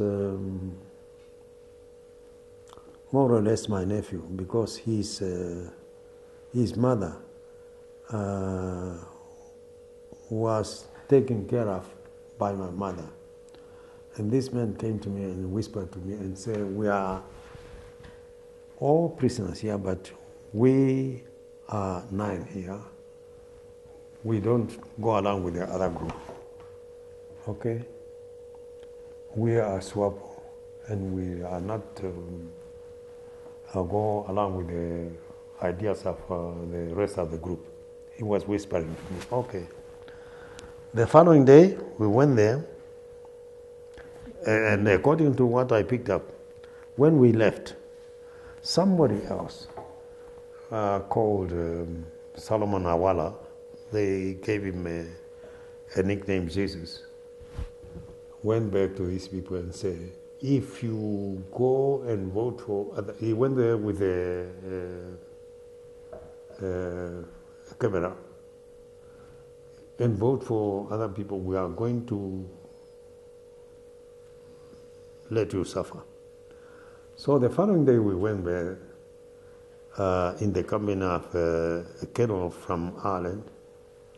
These people had a meeting, and one of them who was administrative secretary of SWAPO, his name is Kakunga. They had a meeting, they wrote their own statement. And when we arrived there, the atmosphere, the attitude of the people was changed. And they were on the walk path. For what reason, I don't know. And they had a statement, but behind our backs, they gave that statement to this colonel of United Nations from Ireland. We didn't know. And that Kakunga read that statement to everybody. Unfortunately, or perhaps fortunately, the Prime Minister, the current Prime Minister, had to leave. He had to leave me alone there. Then I was sent, the late Moses Garweb, and Hadino Ishongwe is in Botswana now. Came there, but we learned. Yeah, come on, that's fine. Don't worry. But we learned that and then I was asking, where is this one? Where is this one? Where is this one? Including Victor Handi. Victor Handi was sentenced with Aaron Mshimba. Aaron Mshimba is the brother-in-law of the former president. And he was sentenced to death, which was commuted. Now, the minister, the Secretary for Defense that time, somebody I knew who went to school with me, Peter Mashange, and this Solomon Awala, I think they sent him for, in those days we didn't have cell phone or telex, no, faxes, we had telexes. I think they sent a telex to this, and I was asking, where is Solomon, no, not Solomon, James Awala, not a relative to the other one, no. He said, James Awala is here, but we will not see him. I was being told by this one, Solomon Awala, who was perhaps a chief of intelligence. I was sent by SWAPO leadership, and I'm the Secretary General. He said, he's here, but you won't see him. I never saw him. And my belief is that this Peter Mashiange, who is late now, he was the Secretary for Defense. He sent a word to Sebneoma in Rwanda, said, this man is giving us problems. I received a telex from Seminole. Oh, I'm receiving visitors here, and I want you to come back and introduce you to them before I leave. I'm leaving for a trip somewhere. I got in the plane, got into Rwanda, nothing happened. Those are the things. Then we had elections, and Samuel wanted, what are you shooting? Don't kill me, I want you to leave. Maybe it's an agenda for him. He wants to shoot. Then Samuel wanted to still to leave, to lead SWAP. I said, no, before that, we had the elections in 1994, no, 2004. The current president was Secretary General. I said, go to the president now, tell him if he has somebody in mind who he wants to nominate as his successor, let him do so now, because we have only 5 years. 5 years is a short period. And if he nominates somebody, by the time 5 years will come to an end, this man will have land, who is nominated, will have land from him, and people will also have a custom to him, and there will be no problem in the elections. He said, I went to him, but he was, go to him. I went to him, to the former president. I told him, and he said, yes, I agree with you, because I don't think that it will be a right thing for me to be succeeded by somebody from the north. At that time, I think he and Hage, they were in good terms. But I went back to the Secretary General, who is the current president, and I reported him, and I said, as far as I'm concerned, I have nothing to do with this thing. He said, I'm not interested. Then, when the Congress came, there were 4 people. He, under the wing of Seminole, Idipo Amtenya, no, there were 3. Nahasangula. Nahasangula, the Prime Minister, fell out first. The war was now between the two. Idipo fell out. He, the current president, he never uttered a word. And I realized I was talking to this guy because he and I came all the way. I was talking to him as a comrade. I said, did this man come to spy from me, to take it to the other? So why? Why is he now? He is now one of those people who are running for the presidency. And we were talking, maybe Nahasangula, maybe Hamutangula, maybe Bumba. I said, Bumba, because he's young, his age will go against him, but these others maybe. We ended there. Then when I look at it now, I said, maybe this man came to spy on me, but I am the one who went to him. Unless perhaps he was sent to come and hear from me. That went down. Then, after the elections, Seminole wanted to maintain again the presidency of SWAPO. I said, you cannot. No, I went to him. And I said, and I organized 3 or 4 of my comrades. We went to him. They went there. They arrived there before me. What they talked to him, I don't know, but they said he never saw them before I came. When I came there, I said, the president, You cannot have a country with two presidents, the president of the organization and the president of the country. It doesn't work. You'll be fighting, or your SWAPO will be giving instructions this, and the country president will be giving instructions this.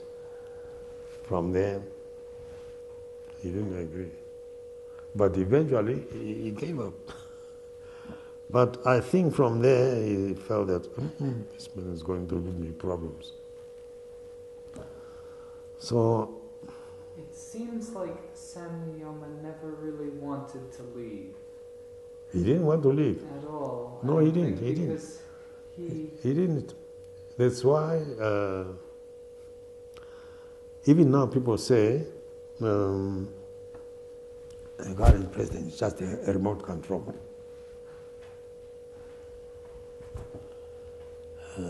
For what reason, I don't know. Maybe, just like his friend in Zimbabwe doesn't want to leave.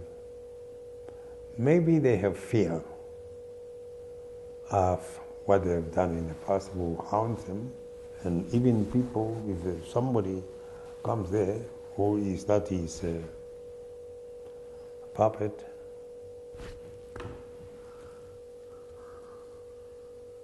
there will be many questions to be answered.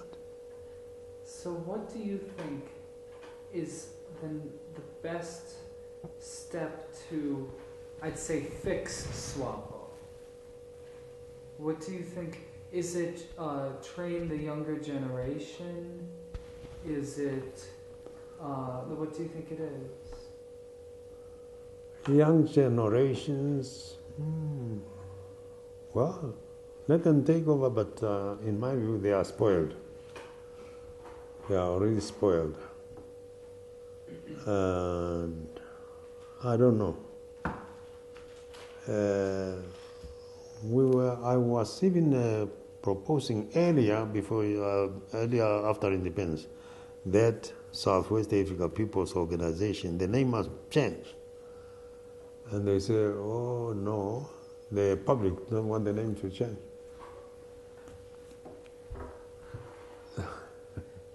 Now, because we spoke with a bunch of people from the various oppositions. We spoke with Mr. Anton von Wietersheim. Anton von Wietersheim. The former Minister of Agriculture. Yes, and now he's a minister for RDP. We spoke with Mr. Ben Ulenga. And one of the questions which we've asked them is we've said, you are the official opposition, yes, but it's not just very a name, just a threatening. name. Do you know what I mean? It's not very threatening SWAPO's strength. And I say, what is the best way, if you're going to be a successful opposition party, for you to get those votes? And they don't seem very confident. It seems that's I think they are possible. only there, I don't know what's the right word. They are there, but I don't think that they can make a dent in the Namibian publics. Maybe somebody is still to be born to make a dent in the Namibian politics. Yeah. Some people call RDP SWAPO light. SWAPO what? Light, like it's a beer. SWAPO what? Light. SWAPO light. SWAPO light. Yeah, like it's... Like a candle, or perhaps a... Well, no, like Windhoek Oh, SWAPO light. Like Windhoek light. Oh, SWAPO light. They have no power on their own. Well, like... Oh no, I understand. It's It's maybe the other word you can say, it's a SWAPO what? They are following. Copycats. Yeah. Copycats. Yeah, copytext. All right. They have also their own problem. I don't know if you have reading the papers. They suspended their own 3 members Yeah. Should I ask about Kandinehova and the other one, and the lady, Kandinehova Pita Naholo, and the lady, somebody, Hamtenya. Yeah. But According to what I read, there are allegations that these three have been inciting the youth to stand against the principles of their party. But one thing I don't understand, the last elections, according to the opposition party, were rigged. And they say they have facts. They went to court, and the court doesn't give its a decision. Why? If they know that they were right, why don't they give you the? Even the president of Edipo, he says, Swapo has been cheating, or in all the elections, and he was the Minister of Information. How can he say that? Tell you, he wants to convince the public. Why is he saying Swapo has been cheating instead of saying I've been cheating? thank you very much for talking to us, really. We're very I'm grateful touching that we your could stuff. I thought I was touching my pen. Here, let me remove this wire.